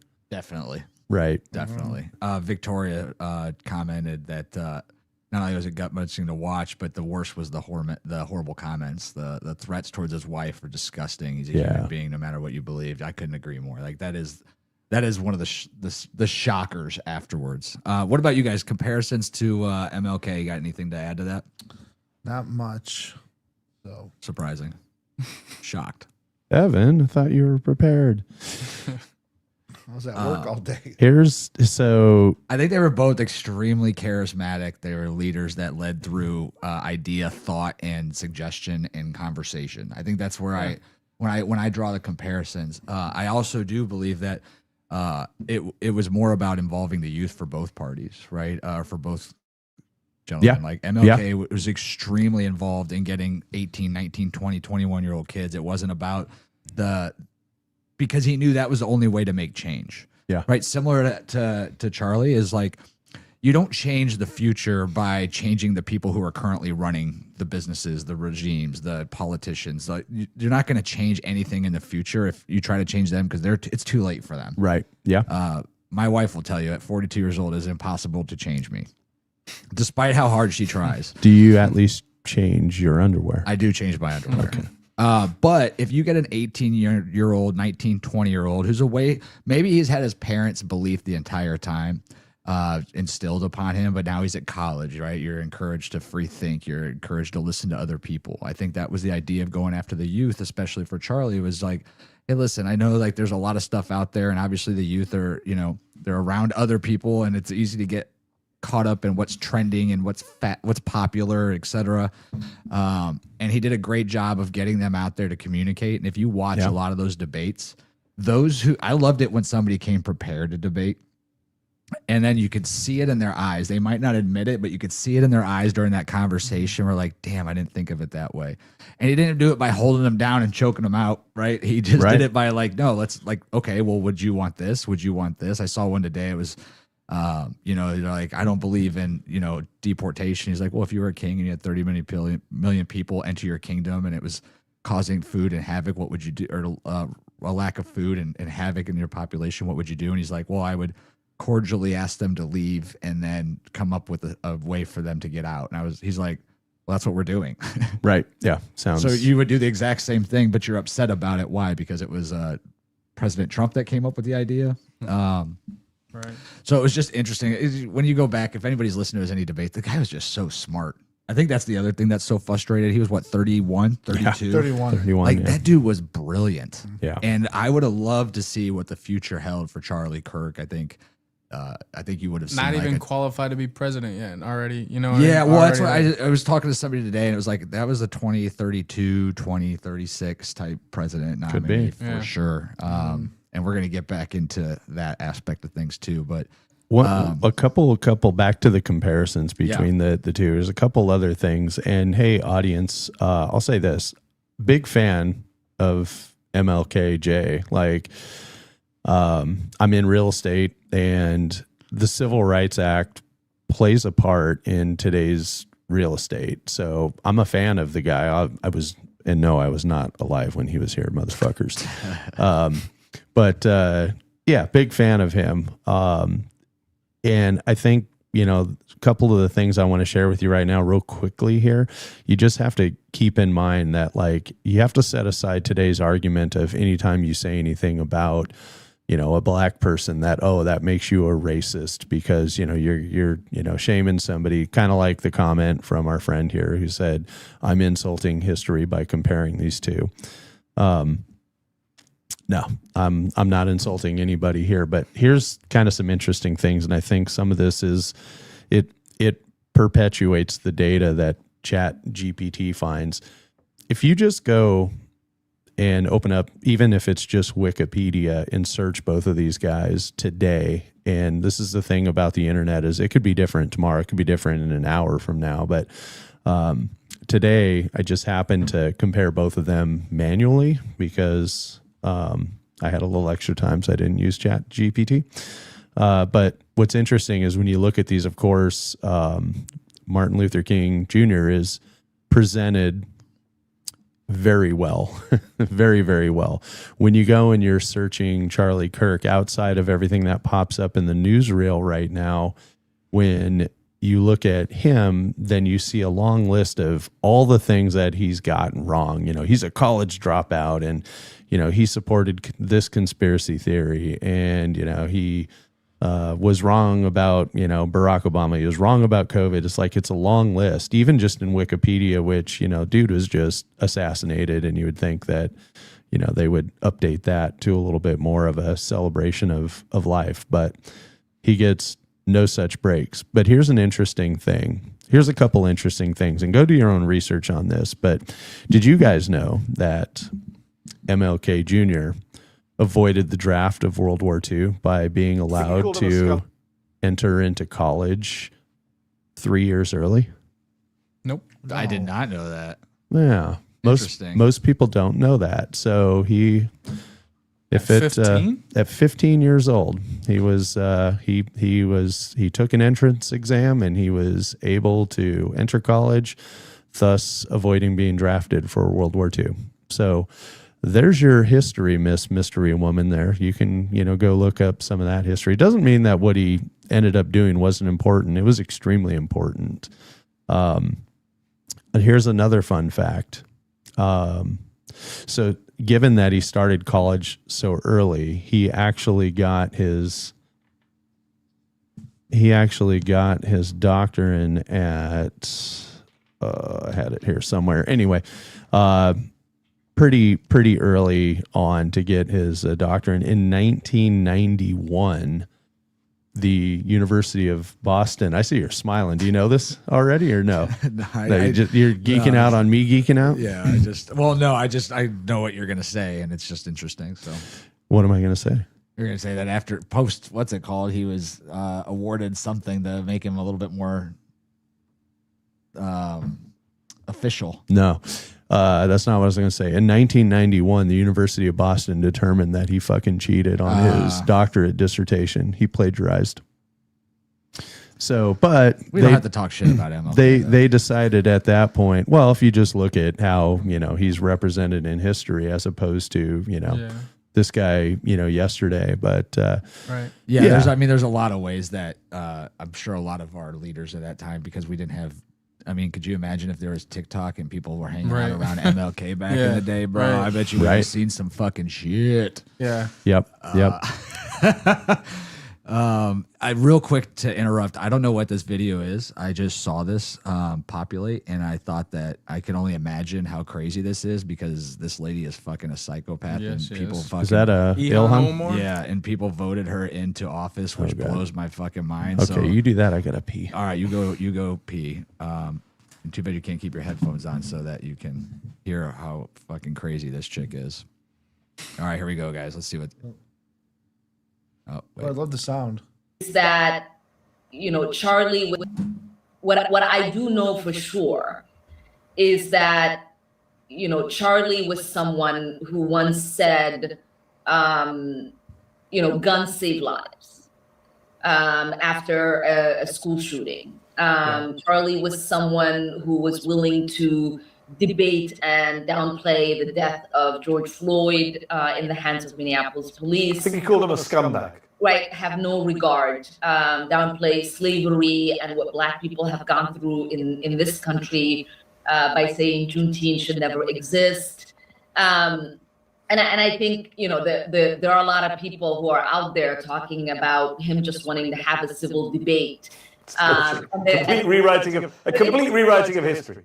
Yeah, there is nothing more effed up. Can we stop that for a second? The whole history got rewritten. Than to completely. Okay. Charlie Kirk first talked about gun violence, saying the more guns you have, the less violence you have. He's talked about statistics about if you have more guns around, there's less violence going to happen, because more likely there's going to be someone that's going to be able to stop it before it happens. Like there was one time where someone pulled out a gun at church, and two other people at church held him down at gunpoint. And then they were talking about the time where what was it down there? Isn't it 5 times more likely to prevent crime with a gun than to actually commit crime with a gun or something like that? I don't know, but either way. Then he was talking about the one time where slavery, where Black people sold their own people into slavery back in the start. Right. So they started all that. They didn't start it completely. Right. Like that was we definitely we're not going to say Black people started slavery. No, not at all. But I'm just States, saying, sure. But either way, they're part of the history of it. Either way, like this. I think they're portraying him real wrong, and I don't know what God forbid, I don't know what TV show this is on, but this guy's a fucking moron for just head nodding with this fucking chick. 100%. Plus, with the scumbag comment is like they're completely forgetting like the timeline of the George Floyd incident, because I remember in the beginning when that happened to George Floyd, like nobody was condoning his death. Right. But then when the riots happened is when people started evaluating who George Floyd was. Yes. Yeah, 100%. Nobody was like, oh yeah, he deserved to die. He deserved to have that knee on his neck for 10 minutes or 11 minutes. He deserved Nobody was doing that. No. Everyone was like, this is crazy. Well, Why and did then this you happen? find out he's on drugged fentanyl, up at that time, and he robbed pregnant women and broke into homes. And then that's where the scumbag comment comes from. And that's where I brought up, like, it's not like I brought up like context to death. Obviously, George Floyd didn't deserve to die the way that he did. But then when you bring the character into play It's not like you condone his death per se, but you're just there. He was brought that up because of the riots for George Floyd, not the death itself. Right. Yeah. It was more on the fact of like, why are we rioting and burning down cities because this guy was a bad person? Like, no, nobody's saying that anybody should die. Now, at the same point in time, I don't think there's still enough evidence to tell you that he didn't die because he overdosed on fentanyl. Of course. Either. Right. You know, but I don't want to get into that debate because that could go on for a whole other episode. Whatever, when you're a prominent, David's like, let's go. when you're a prominent figure like Charlie Kirk and you have all these quotes out there, it's so easy to take something out of context. Oh, Like, yeah. I never 100%. even heard a lot of his debates, but I already knew how much out of context it was taken when somebody posted, like, he said, oh, if I see a black pilot, of course I'm going to wonder if he's qualified. Right. I already knew where that came from without even Definitely. hearing the rest. I'm like, this is definitely taken out of context. He was definitely talking about DEI hires where they'll just hire anybody because they're a minority. That's what he was talking about. Not because, oh, wow, a black person, I bet he can't fly a plane. Right. All right. Let's see what. Than to completely pretend that his words and actions have not been recorded and in existence for the last decade or so. And I guess that's all. And shut the fuck up. I mean, I don't even know how that is in office. Like, it's disturbing. But yeah, anyhow, David, you missed it. She basically said that, let's not forget, Charlie Kirk is the guy that called George Floyd a scumbag. Charlie Kirk is the one that said guns save people. And what was the third content?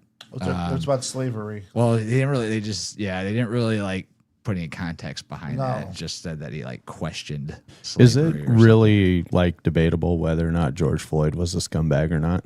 Like, I don't think so no. at all. Like, I think anybody that I agree with Christian. He didn't deserve to die, but you know, Right. I'm not sure he didn't die of his own drug habits. Right. what I do know for sure. Oh yeah, shut The her death up. was obviously not the context of the scumbag comment is the point, Yeah. right, yeah, 100%. Well, just thought that was interesting. I wanted to see where we said so we get back on track. But for the record, she's a fucking scumbag. Yeah. But now, who is she? Ilhan Omar. She's Congresswoman for New York. Yeah, Right? she's just a house rep. No, it's though, not. right? Yeah, she's the rep from Okay. 'Cause I've seen her. Wisconsin. Wisconsin. No, she's Minnesota. Chicago.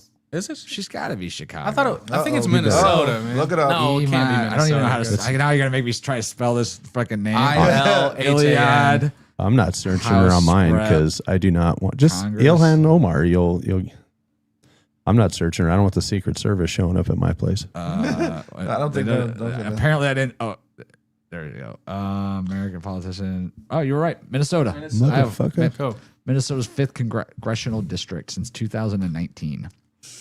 So there's that. Ain't that Minnesota's like known for like, hey mate, like right? You know they got that like, I don't know. It's weird that like what, they're Australian? It just feels not Australian, but like it just feels weird that an Arab woman is representing Minnesota to me. Yeah. That's different. Yeah, I'm not. It's pretty diverse, particularly around Minneapolis. Obviously, Gotcha. Did you guys, while I was trying to look through some of these to find out some of these other things, did you guys see the video that came out right after the shooting where MSNBC was like, well, we don't even know if it was a supporter shooting in celebration? I saw that video. I'm like, you gotta be shitting me. I was like, dude. I was like, what are you talking about, dude? Like, are you kidding me? Like, that's the first thought. You think that it's some, like some fucking guy's like, yeah, I see Charlie Kirk and just shooting fucking bullets in the fucking sky. Like, are you kidding first me? off, if you shoot a bullet in the sky, it's more likely to hit someone in the crowd than it is him himself. I mean, it was just the idea. well, if you shoot a bullet in the sky, it's going to land a mile away from you. Okay, I did that. Like, unless it's something like a shotgun or something. But even like if you try and fire straight up, it's still going to land quarter mile away from you. Quarter mile.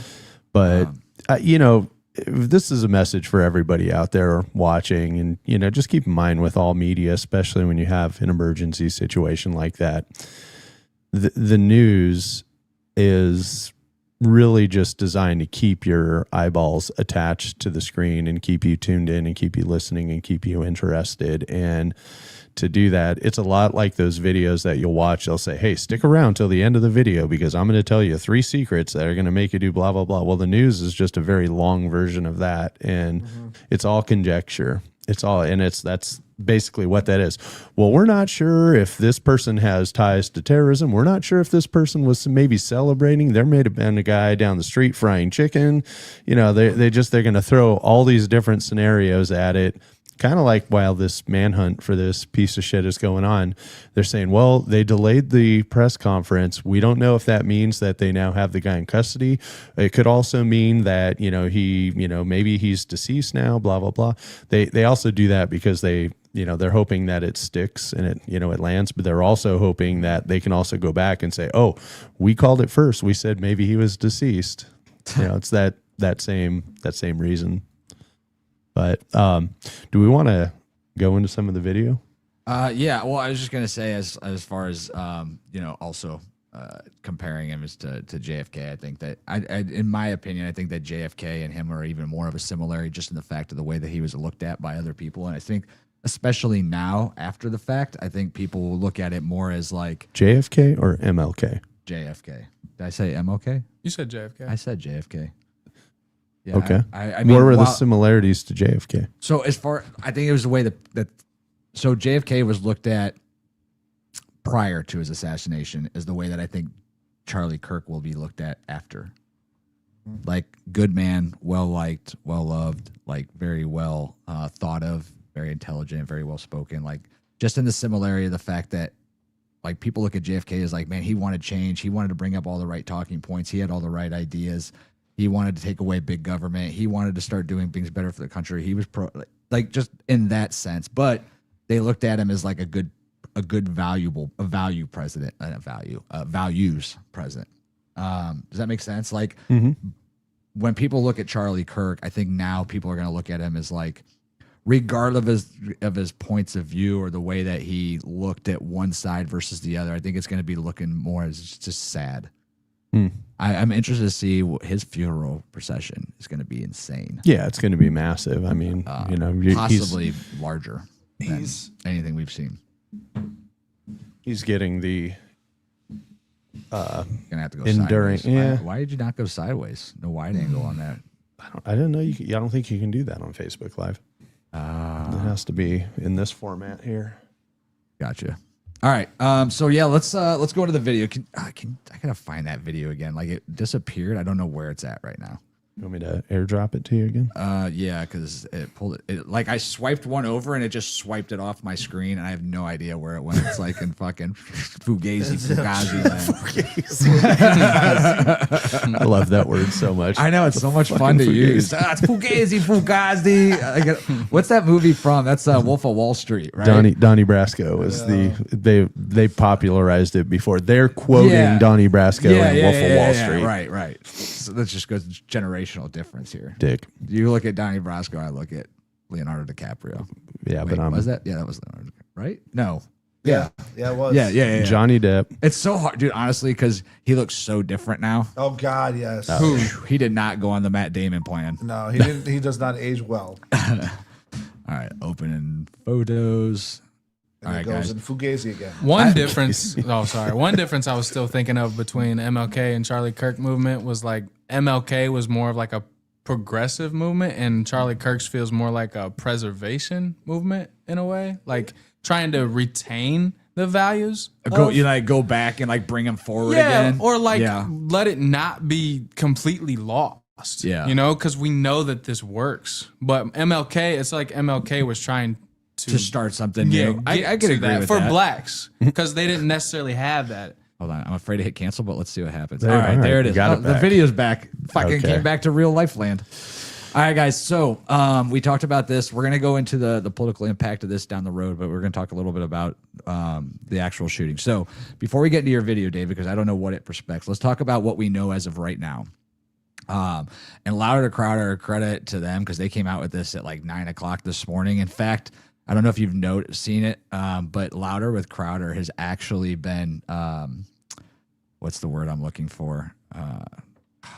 when subpoenaed by the ATF, who somehow got him this information. So this is this morning. He tweeted this. He did a quick video on it. This was 12 hours ago, but they received an email from an officer at ATF. The email included a screenshot from what appears to be an internal message describing a weapon, cartridges located by the ATF and other law enforcement near the scene of the shooting. And then 4 hours ago, just received word that my company is being subpoenaed by the ATF. No details yet. If that, I watched that earlier. Like if that literally was a special agent that sent that, you're like, it's worse than you're fucking fired. Like you're going to be brought up on obstruction charges. It's going to be pretty bad. So real quick, just to go over what they seen. All right. ATF and other law enforcement located an older model imported Mauser 30-06 caliber bolt action rifle wrapped in a towel in a wooded area near the campus. The location of the firearm appears to match the suspect's route of travel. The spent cartridge was chambered in addition to 3 unspent rounds in the top-fed magazine. All cartridges have engraved wording on them expressing transgender and anti-fascist ideology. An emergency trace has been submitted.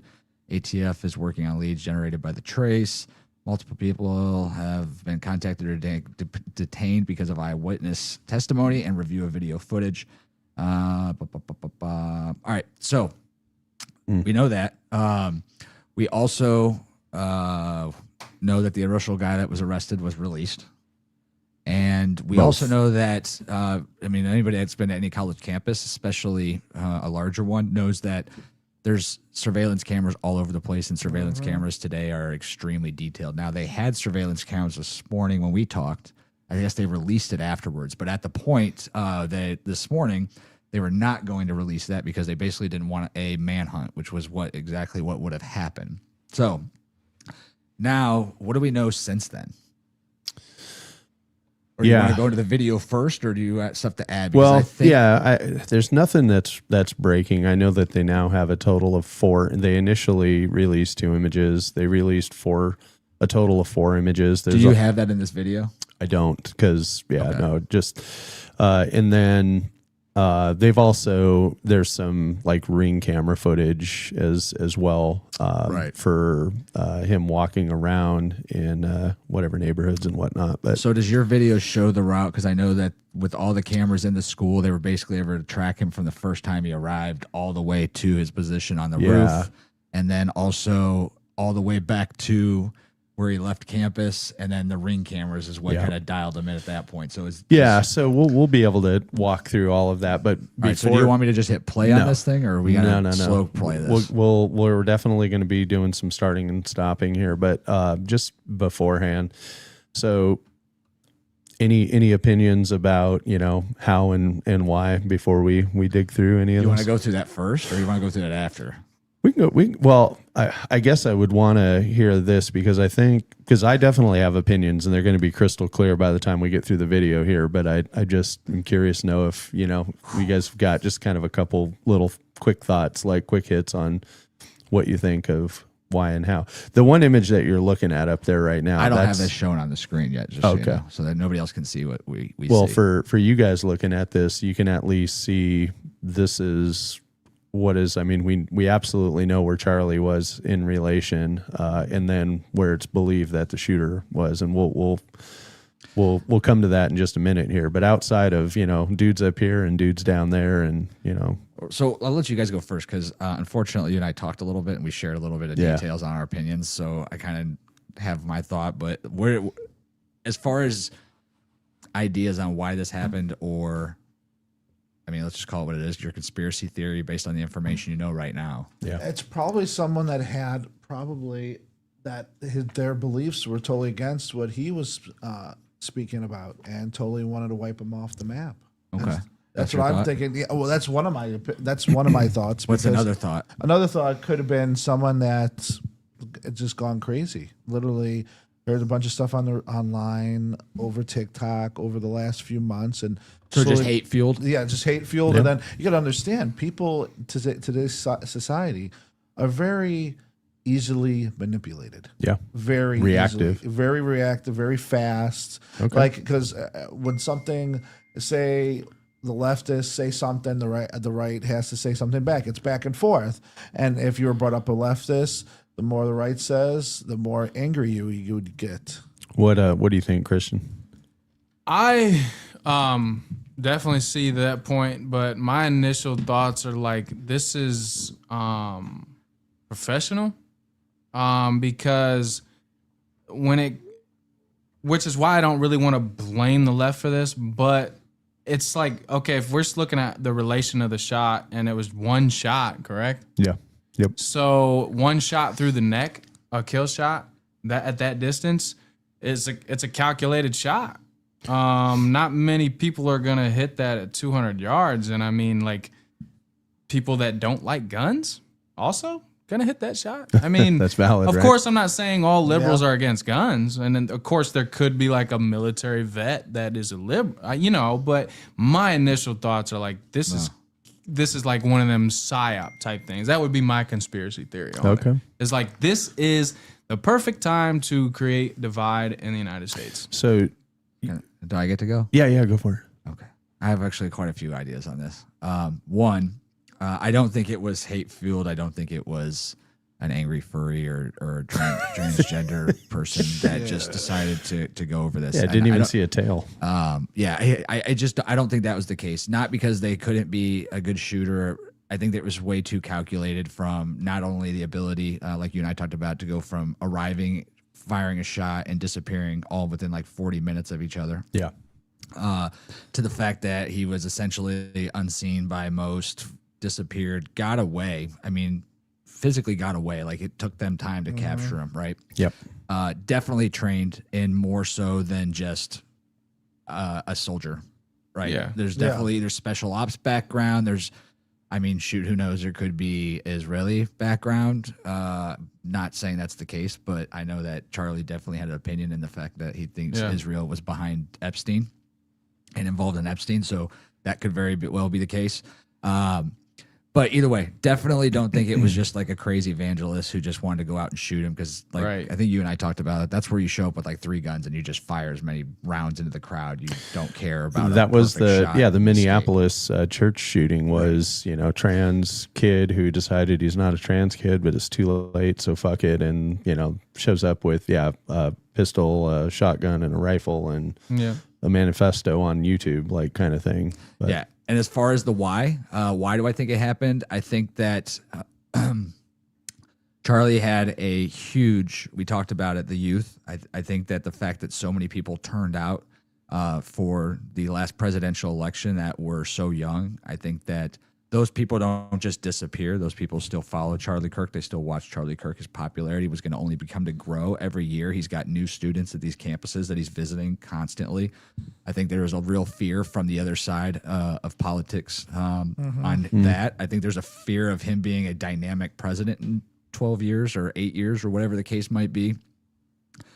I also think that the difference between like a shot at Charlie Kirk and the difference at a shot at a president is that this strikes fear in the hearts of like regular people. Okay.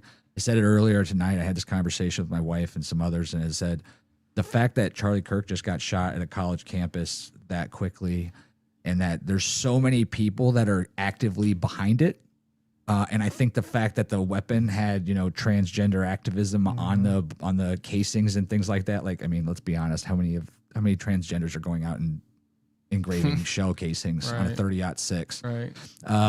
I think that's designed to create hate in our country towards the other one, so that the right will get a little bit insane about this and hate more and create more violence, which then allows the government to take more power.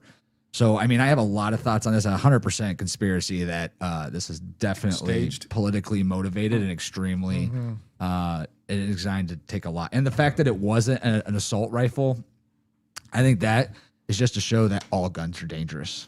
And we're going to have a very strong move to try and take weapons away. Because I think they lost the debate of they lost the idea that, it's assault weapons that are the issue. Right. They knew they weren't going to get those away. So now they got to find a way to get all guns taken off the thing. So I dig it. 2 weeks ago on his radio show, Glenn Beck stated that Charlie Kirk was the X factor in President Trump winning the 2024 election. And more so, Charlie Kirk is the reason for the fastest growing conservative movement in Generation Z. I think that's pretty spot on. Well, my opinions are pretty close, and I'll go a couple of steps further, and also one kind of real direct thing here. This is definitely a pro hit all day long. I have no doubt in my mind. And there's nothing the media could ever say to convince me otherwise. I think there's a certain amount of smoke screen in it.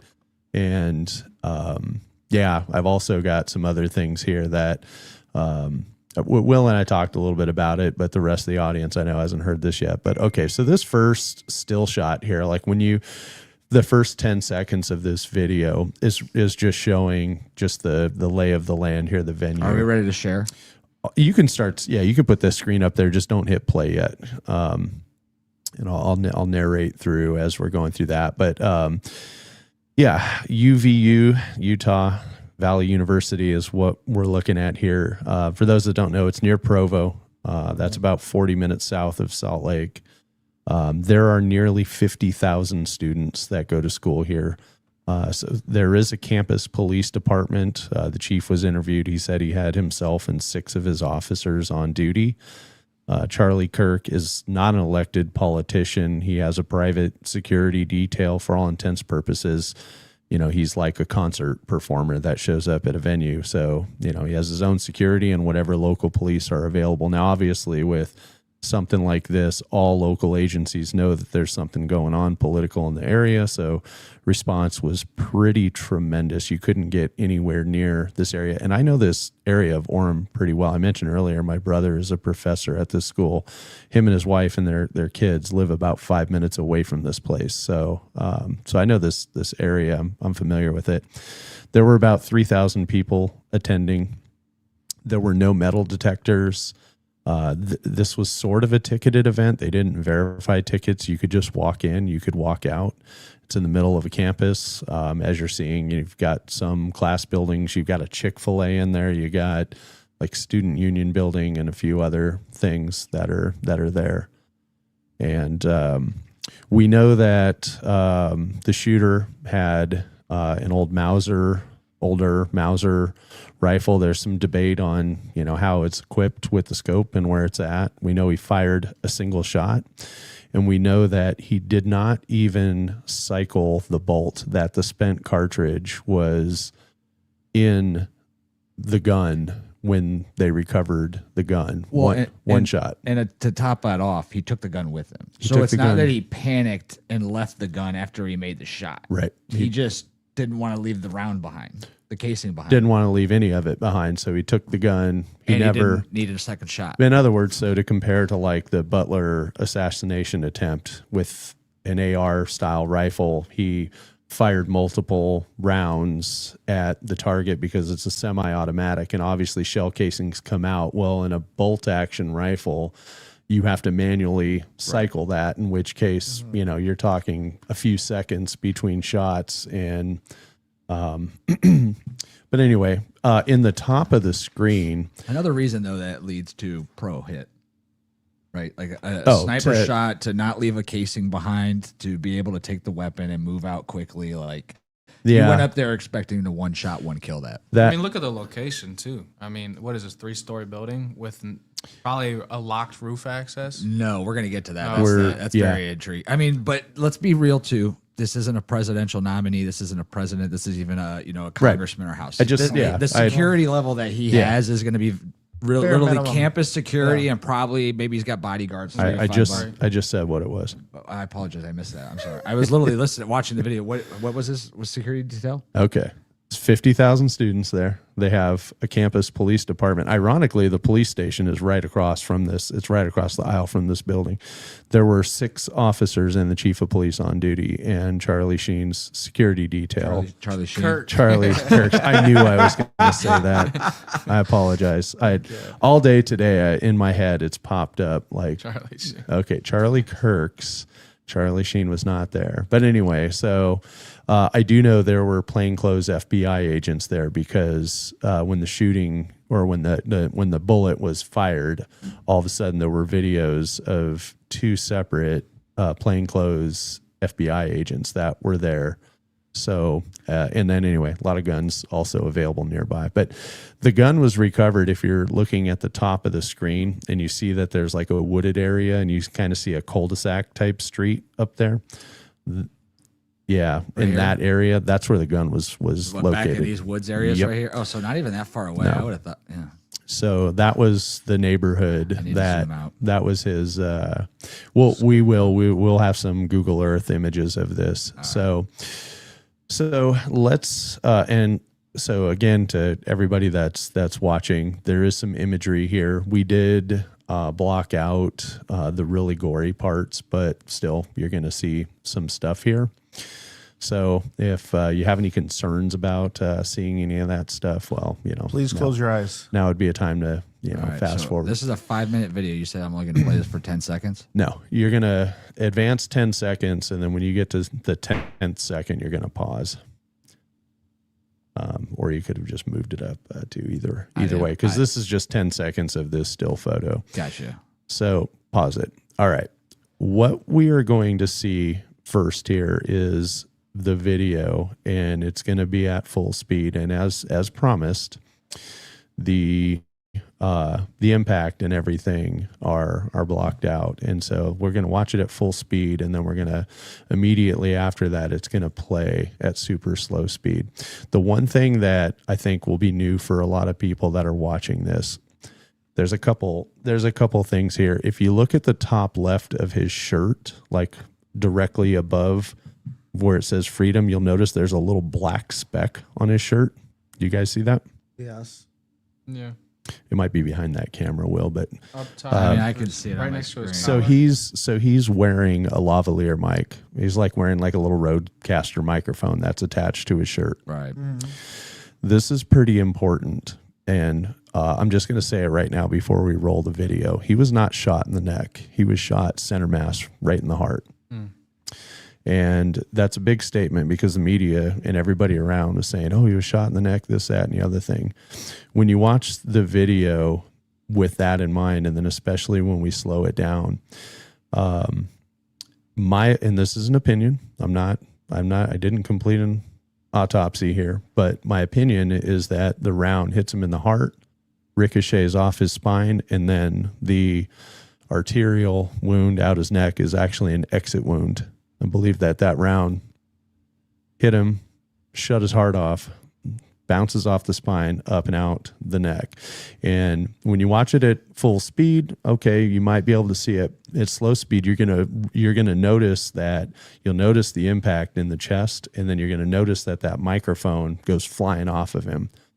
And any of his movement from that point on, I started to say this earlier, like the only sunshine, the only ray of solace out of any of this is that I think he was gone in about 2 seconds, because that's the amount of time.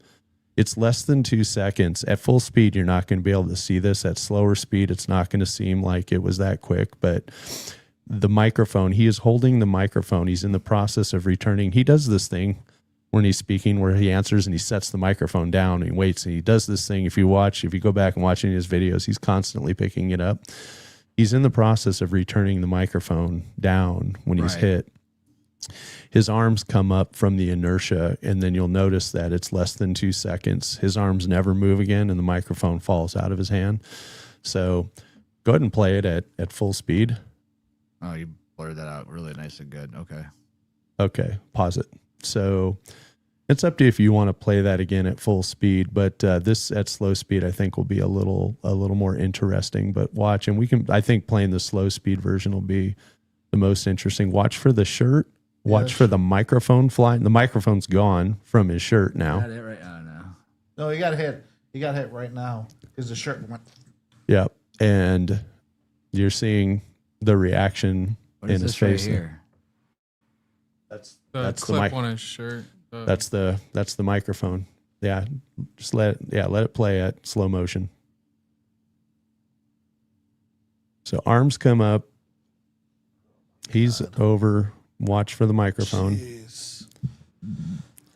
See, all I keep seeing online are this video and the video of the Ukrainian girl getting stabbed in the back of the neck and then passing out right in the So that's less. where he drops the mic there. Okay. The last like. Well, again, this is slowed down. This is 1/10 speed. So that's a total of like 1.9 seconds from the point he's hit his arms. He obviously, so that impact in his arm movement, it's all inertia of that round. And if you notice, it's all happening so quick. Like and speaking of, like, you brought up JFK, when JFK was shot in the motorcade, like we've all seen the Zapruder film, when he's driving, it cuts to he's holding his throat because he's been hit. The first bullet that hit him, in the throat, and so the reaction is when you're shot somewhere in your body, it doesn't matter, how quickly. If you're shot in the head, obviously that's a light switch. If you're hit in the heart,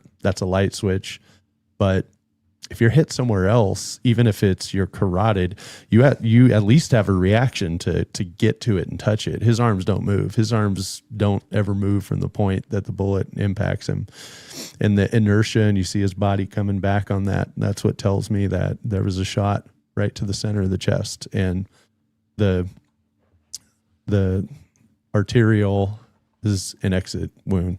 This is the video now. This is going to be twice as well, at full speed and then at slow-mo. And this is a side view of the same thing. This is full speed and then slow? Yeah. So the chest move again. Yep. And then here's the slow motion.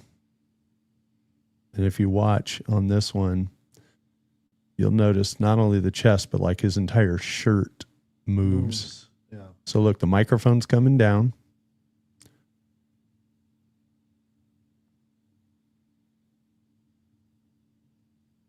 Here it comes. And this is another thing that's really, I'm glad you paused it right there, because I didn't catch this until I was watching in slow motion. There's some sort of light, and I think conspiracy nuts are going to really go nuts when they start looking at this. Like, I have pretty limited editing abilities for this crappy. This is not 4K video to begin with, here, obviously. So we're looking at it, but I'm glad you paused that, because while I was looking at this here, first of all, you can see the microphone is in motion, and also what's that right in the center of his chest? That tells me that that's the entrance wound. I can't tell if it's that or if it's the M on freedom, but yeah, but either way, what's that fucking light that's right here underneath his chin all of a sudden? Like this right here? Yeah, like grab the cursor on the not hitting play, but yeah, grab that, and just like if you like back it up a little bit and then bring it forward manually, like you'll notice like the impact of the shirt that comes up. Wow. Weird, right? Yeah, that's super weird. That put the hairs on my balls up. I'm kidding. I don't have hair on my balls, but if I did, they would have been up, standing straight up when I saw that. I think it's just because it's such shitty footage that this is the shirt. Could be. I think this is the shirt here. So I have it. I see that where you're seeing. I still think that that's the percussion from the bullet. I haven't looked that up, so like I don't know how much is being released when that, or how much at that distance, how much is left. Yeah. But I've seen a 50 caliber bullet take a fucking arm without hitting. So if this was a 50 cal, it would have went right through him, and through everybody else. It would have been in the ground or through a car behind them. It's tough to. Yeah. Either way, it's just really tough to tell, and obviously it's not 4K video. So, oh god, why did I do that? It's on Foodland again. It's fugazied. That's right. You can, you can bring it forward a little bit there. Oh, sorry, guys. So, yeah, this one is all pretty. So, I was trying to. I'm sure you already tried, but microphone down. Here comes the shot. It's literally like.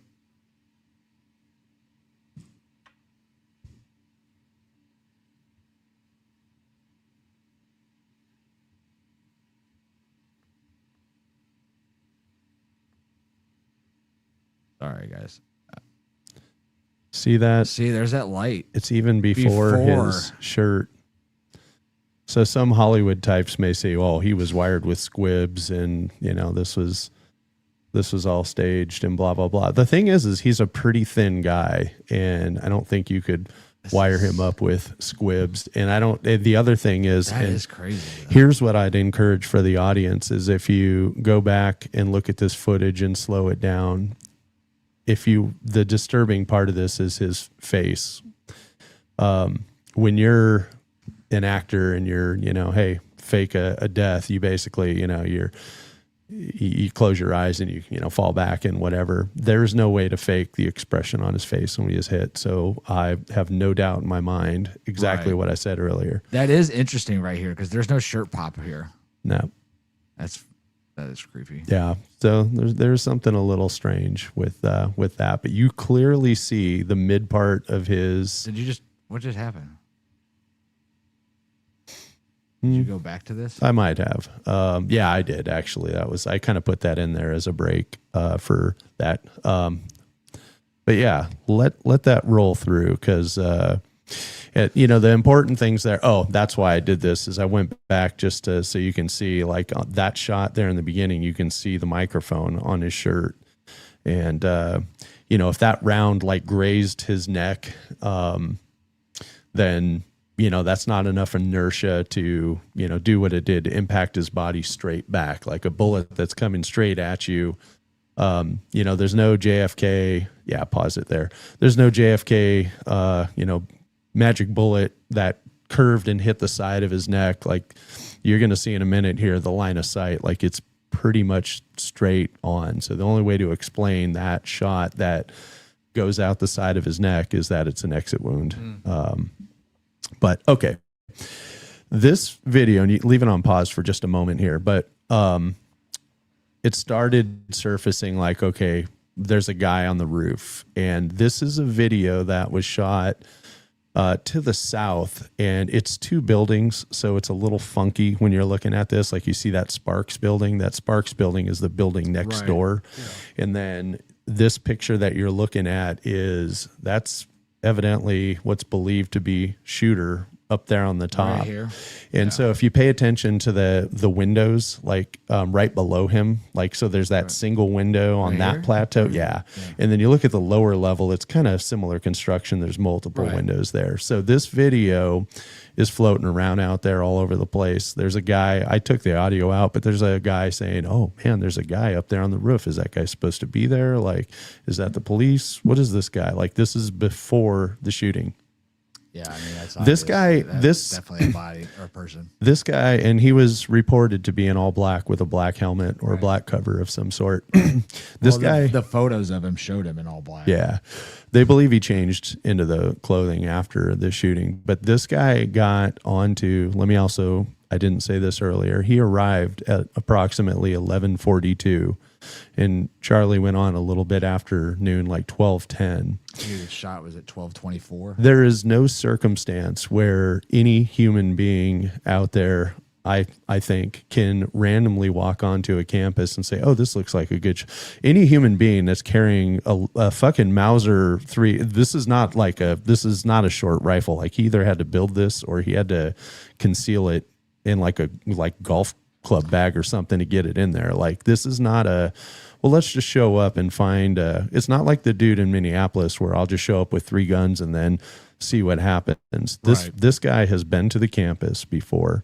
He knew the event was going to be at this location. Mm-hmm. He knew how quick he was going to be able to get to the top of the roof. He's probably been up there before. He knew exactly where he was going to go, where he's going to have line of sight. And I'm going to show you guys that in a little bit further in the video here. So he knew all of these things well ahead of time to where he was going to go and everything. And then let's not forget it's somewhere between 130 and 200 yards is the shot. I think I saw today it was 140 is what they called it. Yeah. Which is about 120 meters. So I tried to look up some information on that 120 meter shot. I mean, it's not an impossible shot by any stretch. It's a fairly accurate, it's a fairly easy shot, frankly, if you have any experience with a firearm. But that's not what you're saying, and I agree, is that's not what made this shot professional. Yeah. What made it professional was he arrived, found this spot, was able to get to the roof, calm his breathing down, or was in great shape, to be able to make the shot and then escape within like 45 seconds. Yeah. Like, do you have footage of him exiting? We do. Is that not out there? Okay, I wasn't sure if that was I finally got a better version of that, so I'll send it to you after this. So this video is, so you can go ahead and roll this. This is some kid sees him up on the roof beforehand and thinks it's interesting, records it. It comes out a little bit later. Why is that so dark? I don't know. That should not be that dark. Okay. Is this a drone? Yeah. Is this somebody flying a drone during the? I sent my drone down there. I launched it here. I got the extended battery. This is the actual. This is the sheriff's office drone that they put up. Pause it. Yeah, pause it right there for a second, and you can see, even though it's dark. Is this the building right here? Back there. Keep going. Yeah. Keep Right going. here. Yeah, and Right go here's to the right. It's on that up, straight up. Yeah, right. Yep. Right there is the corner. Did he shoot from this corner or did he shoot from covered? I think it's from that other corner, that edge right there, because so that's to the right of that, where that other building is. That's that Sparks all the way. building. Keep going. Right that here. over Oh, there. yeah, That's this is that the Sparks. Sparks building. So that walkway is where dude was. this video. That was shooting him. Like he was zooming above that building, so he was back there somewhere. So go ahead and play this. I don't know why that turned. It was not this dark. It's right on the video. Pause it. Pause it. Live. Pause it. Yeah. Thank you for pausing right there. Here's one thing I want to just point out. We can move past this video. This is what the sheriff's office gathered, and they started mapping this out. Here is the alleged shooter's location, blah, blah, blah. The other thing that they're going to show you, and if you look in the middle of the building there, you see these ladders. So they're showing you, oh, yeah, we've got this taped off and this, that, and the other thing. I don't believe that this guy used any of these ladders to access any part of this, and I'll show that in a minute here. So go ahead and play it through, because it's not, there's only a couple of other things. I don't know, maybe it's just showing up on the TV dark like that. Is it? It's on the video. It's a little bit better on the video. So this just shows a close-up of, you can just kind of see where they've taped off. They've put some crime scene tape up, and they're showing, the direction that he ran, that kind of stuff. Mm-hmm. But let it play. Okay, pause this. Okay. I now have a high res. We'll share this separately. We don't have to load this up, but I have a high res version of this. This video was shot from inside the Chick-fil-A. This is immediately after the shooting. So this is a random person's camera? Yeah, and they're actually just filming the mayhem, and I don't even think they realized it, but they realized it afterward that you can, and if you watch it as it's playing, you can tell he's actually running across. Yeah, you can see. So that's the corner that he was at, and then he is then in motion to get out of there. And so I did get a high res version of that video. I got it while I was driving over here. So that's where he had finished. Everybody, it's pandemonium. That guy's taken off running. Okay, so go ahead. All right, pause it here. This next piece is pretty important as well. This is on a patio, and there will be another picture to show you where this is at. So we're not going to see the actual shooting in this, but you're going to have a little bit of the audio here. The one thing that you need to pay very close attention to is, so kids are on this little balcony that's part of the roof system of not the building that he's on, but the building that's adjacent. Mm-hmm. And they're on the edge of this patio area, and they're filming this. And then you'll notice the very moment that the shot rings out, watch the direction of the camera and watch the direction of all the heads. So the camera looks to the right. Everybody looks to the right. There's a slow motion version right after it. Just let it play. Oh my God. Go, run. Oh. So then they take off. Here's the slow-mo version of it with no audio. Pause it there. So you'll notice camera guy and everybody else. Yeah, looking to the right. They're looking back and to the right. So go ahead and let this play out. And then you're going to see the orientation of what's going on. So all of these people know exactly, like the shot was just fired. Okay, yeah, pause. Perfect.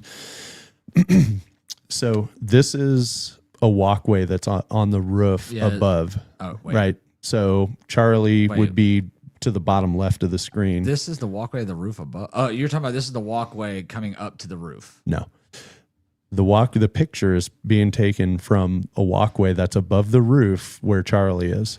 Oh, the picture itself. I'm sorry. I thought you were saying this walkway. So this is where the camera that caught the shooter on the building was taken from, no. though, right? No. Okay. So this is the backside of the bowl. This is aiming toward the buildings. Right. So Charlie would be sitting to the left. If he was there, he would be at the bottom left-hand corner of the screen over there. Right. So straight up the building. Yeah. So go this right here. No, to the play right more. Play the video. Because it will just let it play here because it will. All right. Oh, the building behind it. Here. Let it. Just. It's playing. Okay. Now pause it. Okay.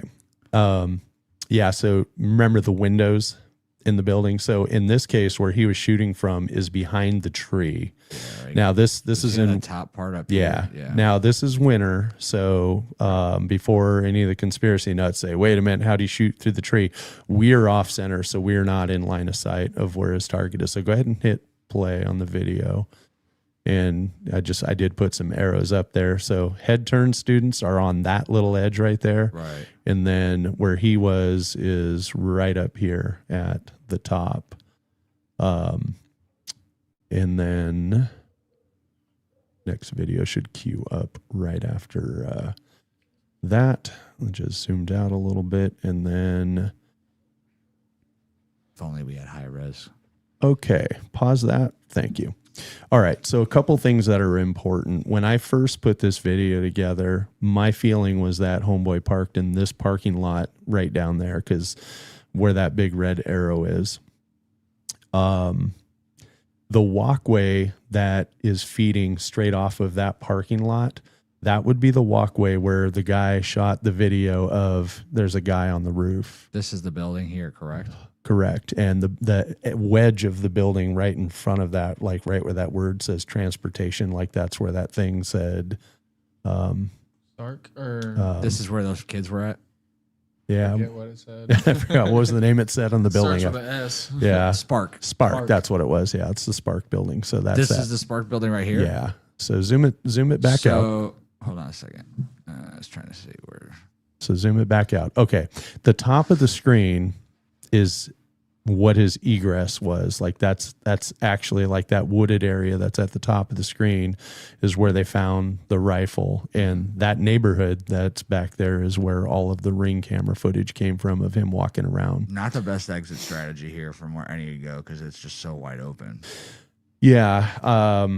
But, again, he looked at it. And so the other thing that was reported is that he ran and he jumped off the building. What you're about to see here is that this building is on a hill. So, yeah, it's 3 levels on one side. It's 1 level on the back side. So it's all grass. So it's very easy to get up on it and it's very easy to get off of it. So, before knowing where the rifle was found, and I don't, who knows if he stayed on foot, if he got an Uber, or if he walked, or whatever he did, but that was his egress was out that way toward the top.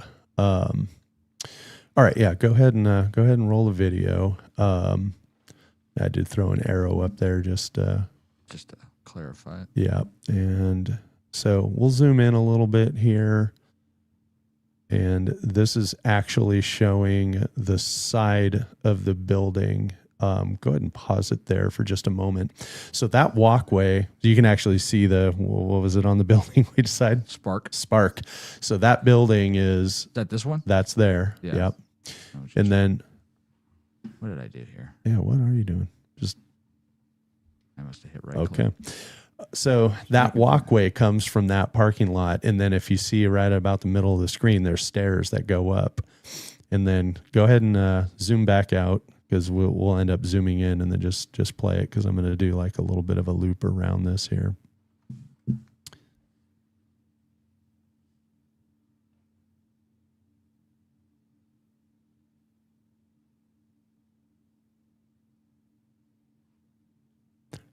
what you're seeing there is the walkway coming up. Obviously, you see the stairs. Do you have it zoomed in? I don't think so. Okay. No, I don't have it zoomed in at all. All right, just checking. So that corner right there is the spot. Okay. And from this angle, you can see this walkway coming up, and this walkway goes the length of the building. That's a staircase right there. There's another one of these patios right up here. So to get onto this rooftop, you literally walk, pause it right there. Oh, wow. Oh, sure. Hold on. I don't know that this is the way that he got. Go ahead and click it forward. Yeah, right there. I don't know if this is actually how he did it, but if it were me, I would just simply walk up those stairs, go underneath the tree. I would just go over to that staircase that's on the outside, and from there, just go right up to that patio, walk across, boom, you're right there. Here's the shitty thing about all of that. See that building you see where the Spark building was? It kind of looks like a bottle opener. Straight back, there's a building that's got like a red line or something like that. That's the police station on campus. Oh, wow. But those guys were all, down at the event. They're not sitting at the station. But so when I looked at this, going out the other side, and the video was going to circle around to the back side of the building, but you see his exit was basically across the building and back. And then Where was that Chick-fil-A at? Was that over here? It's Or was that on this down side? there. Yeah, It's on the right side of the So screen. they were watching him run this way. Down all the way. It's at the top. Now it's at the top of the screen. That's where like all the food is in that, those Gotcha. buildings at the top of the screen. Pause it right there. There's your straight line of shot right over, not even over the rooftop corner of the building right Past there. the The tree. tree is out of your way. You got a direct Yeah. turkey shot right there. And So he ran off the roof towards the bottom of the screen. That is like perfect. Look, Yeah. just right past the edge of this building. Yep. No, like, not that I can't tell how much higher this is than another building from this angle, but not that you would need it. Yeah. Man, wow. When I mean, really, any of these could have been a great shot. Like, I mean, not a great shot, but like Well, right head of hair. where the red stuff is, Yeah. like that is actually like patio decking. So if you notice, like if you follow that patio decking on the left side as far as you can, you see that wedge. You zoom, go to the you're talking top. about this right here. I was looking at this hill right here, just how it came out all the way up to the top of this building. Right What does it here. matter? You can walk right up the stairs. There's a pathway. It's I'm concrete pathway this right there. here. Yeah. Yeah, I'm just saying there's a lot of ways to this fucking rooftop. Like, Yeah. I mean, and as far as him running, like, I'm sure the other side of the building is the same way. Yeah. I mean, and dude, that's what I initially thought. I was like, well, he could have walked up the grass and just parkoured it right up Yeah. the side, or he could have walked up the grass. And if he did use the ladders, you can just go from the Jesus, grass man. to that level, walk around, come up the ladder. I mean, there's so many, yeah. But yeah, that red stuff is actually like patio decking, because you can see the wedge at the top left of the screen, that little pyramid shaped thing. That's where the turnaround kids were Yeah. standing. So shot was fired. They looked right over their shoulder because that's where it was coming from, right there. And then when he goes to exit, it's just right off the back of the building, which is one level, jump straight down. Yeah, there you go. Now you're see how this backside is. Yeah. Right Like- here. You're talking about this? Yeah. Yeah, it's I mean, not a even- crazy jump or anything. Even like if that. you just held on to Tuck the and roll. or if you just held on to the wall while you're letting yourself down, like that is super easy. Meanwhile, everybody is running away. Nobody's looking for Nobody's running towards it, right? right. Yeah, that's insane. I wonder if there's any footage before we close this out. So I'll share this. For some reason, I thought I saw something of him running inside. Oh, here we go. They just released the footage of him fleeing the scene. While you're pulling that up, so I'll answer my own question here, and it's why kill him? Like the how, it's pretty obvious that you got this person who is extraordinary, let's just say, and not in a good way, obviously.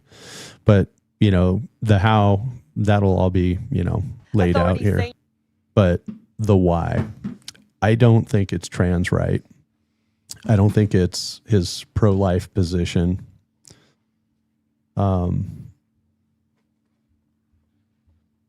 It's what I said earlier. It's what Glenn Beck said about him. He's the most powerful thing in the Republican Party right now. There's really no other way to slice and dice it. Like, yeah, the president of the United States is definitely powerful, but evidently this guy is a potential kingmaker, and you just can't have somebody that powerful. And you'd make the same argument about MLK without going into, all of it, or JFK or any of them from the past. Sure. But you got to put this guy on the same level as those things. It's an easy thing to put some bullets in there and write some bullshit messaging and just kind of blame it on them. And that way, if your assassin gets arrested or killed in the process, and I think he'll get killed in the process. That's, again, my opinion. But I don't think that any of that has anything to do with this. I think that you can't lose elections. It's too much power, too much money at stake. Yeah, I mean, that's really what it comes down to, is the power, the influence that he had, like we said, about with the youth and the future of politics in general. Yeah. Which is sad, really sad. But we've been going for 2 hours. Appreciate all those who listened and stayed involved and commented and did all that cool stuff. If you watched this long, we're gonna put this out in a fully cut episode. Hopefully, it's a little smoother. But yeah, anything else you just got to add, man? I was just gonna tail off the back end of that, like just the state of politics, to where, I guess it's been an ongoing thing. Like MLK, JFK, trying to get Trump, but just the fact that we're figuring out that this wasn't just like purely hate fueled, it's like power fueled. And you just can't have somebody like Charlie Kirk influencing our government per se, but like some entity out there is not allowing American politics to evolve in the way that the people living in the country want it to. Yeah, and I think if I was going to add one thing before we left, I think it was Nancy Mace who said they've canceled all their outdoor events moving forward. Yep. I think that you're going to see a lot more politicians moving. AOC did as well. Oh darn. But it's going to change the way people. This is sad. Like, there's legit fear in this country right now of being in a political figure, now being a influencer, or being somebody who speaks to crowds, an activist, any of that. You have to have this fear that you're going to upset somebody. And once again, like, to go back on it, the left, supposedly they want to involve all, be accepting of all, being empathetic to all. They don't want violence. They want to allow illegal immigration. They want to give everybody free housing. They want to do all these different things because they say they care about all these other people. But gaslighting. You don't gaslighting, right? Hashtag gaslight. But you don't see the right going after the speakers on the left. You don't see the right chasing down and attempting to assassinate. Just with Joe debate. Biden. That's it. Just with debate. And it's interesting because I never consider myself a right or a left person. I just feel like whoever had my best interest, whichever party it was, didn't really matter. And now it's like you have to pick a side, because when the shit hits the fan, like I think it could possibly do over the course of the next 3 to 6 months, like you want to make sure on the side's going to win, politically and any other way, right? I don't think that this is going to cause a civil war, but I definitely think it's going to create some additional concern for it. And there's only a matter of time before people get so scared they start doing crazy things. And I think my concern would be now is, does this give people the reason to be scared enough to do crazy things? We've had all these conversations recently with the guys from the Higher Caliber podcast. We just had Dustin Mowry on, which, by the way, if you haven't seen that podcast, it just dropped tonight. Make sure you check that out. But we have these guys that are, coming from tactical side of things, coming from CCW training and all this different weapons training and stuff like that. And there's too many people carrying weapons nowadays that don't have the training. But the fact that all this stuff emotionally can trigger anybody at any given time is going to put us in a situation where we're going to have to be concerned who does have guns and what that means for this country moving forward, because there's more guns in the public than there is in the police and in the military. By a lot. By a lot. And we have to understand that things like this, while as disgusting as they are and as sad as it is that Charlie Kirk lost his life, that we have to remain as a population to think that that's not right. It doesn't matter who it is. Mm-hmm. And we have to continue to do the right thing. We have to love each other. We have to look at each other like we're human beings, because that's all we are. We have families. This is a father, like I said, a husband, a good person. He didn't deserve this. Nobody deserves that, to have their life ended unexpectedly, whether it's Democrat, Republican, right, left, woman, man, trans, furry. Nobody has the right to have their life ended. It's not fair to them to have it taken from them for really just their own beliefs. And that's part of the reason that made this country great, this experiment of the United States so great, was that people could come here and be free to think and act in ways that were, all men were created equal, and all of us had that right to life. And if your opinion's different from each other, we figured out ways to, move on from that and still be friends, right? So hopefully from this, I hope that becomes the message. Instead of the hate that's been spewed by those people that decide to want their 5 seconds of fame on social media to scream and holler about how happy they are. Hopefully people look at this as an opportunity to become closer to your neighbor, and just be better people all the way around. Got anything else to add to this, guys, before we wrap it up? Go out, fucking be nice to people. Mm-hmm. Yeah. Fuck and be interact nice with people, because what you find when you start go out, fuck, and be nice to people. Yeah. Oh, two messages. Go out and be fucking nice to people. That was the other message. Yeah. Thank you for the straightening me out. isolation is not good. Like, people want to isolate into their own devices and stuff, but that just it makes it worse. Like, when you go out and actually interact with people, then you will see that human life is worth more than just like, oh, this guy believes something different than me, then I feel like 100%. Yep. 100%. Evan, you got anything there, brother? No, you said actually everything I was going to say. Everything? Everything? A lot of things. Word for word? Not for word for word, but a lot of things. In order, too? You plagiarized speech? Yeah. But no, your beliefs, your beliefs on your religion, your politic beliefs, you should never be killed over it. Yeah. Ever. Mm-hmm. Dyslexia. You got to keep those dyslexic people around. Dyslexia lives matter. Yeah. DLM. Hell yeah. Dillum. Yeah. DSL. DSLs. DL. I don't think he picked up on the fact when I asked him earlier what his EAT was. Nope. No. Still I did it hasn't out of gotten order. it. No. All right. Hey, thanks for listening, everybody. Have a good night. And Yeah. rest in peace, Charlie Kirk. Blessings to your family. And hopefully they get through this tough time, man. And thank you, everybody on Facebook, for watching. Make sure to like and subscribe to the channel, because we are fucking funny.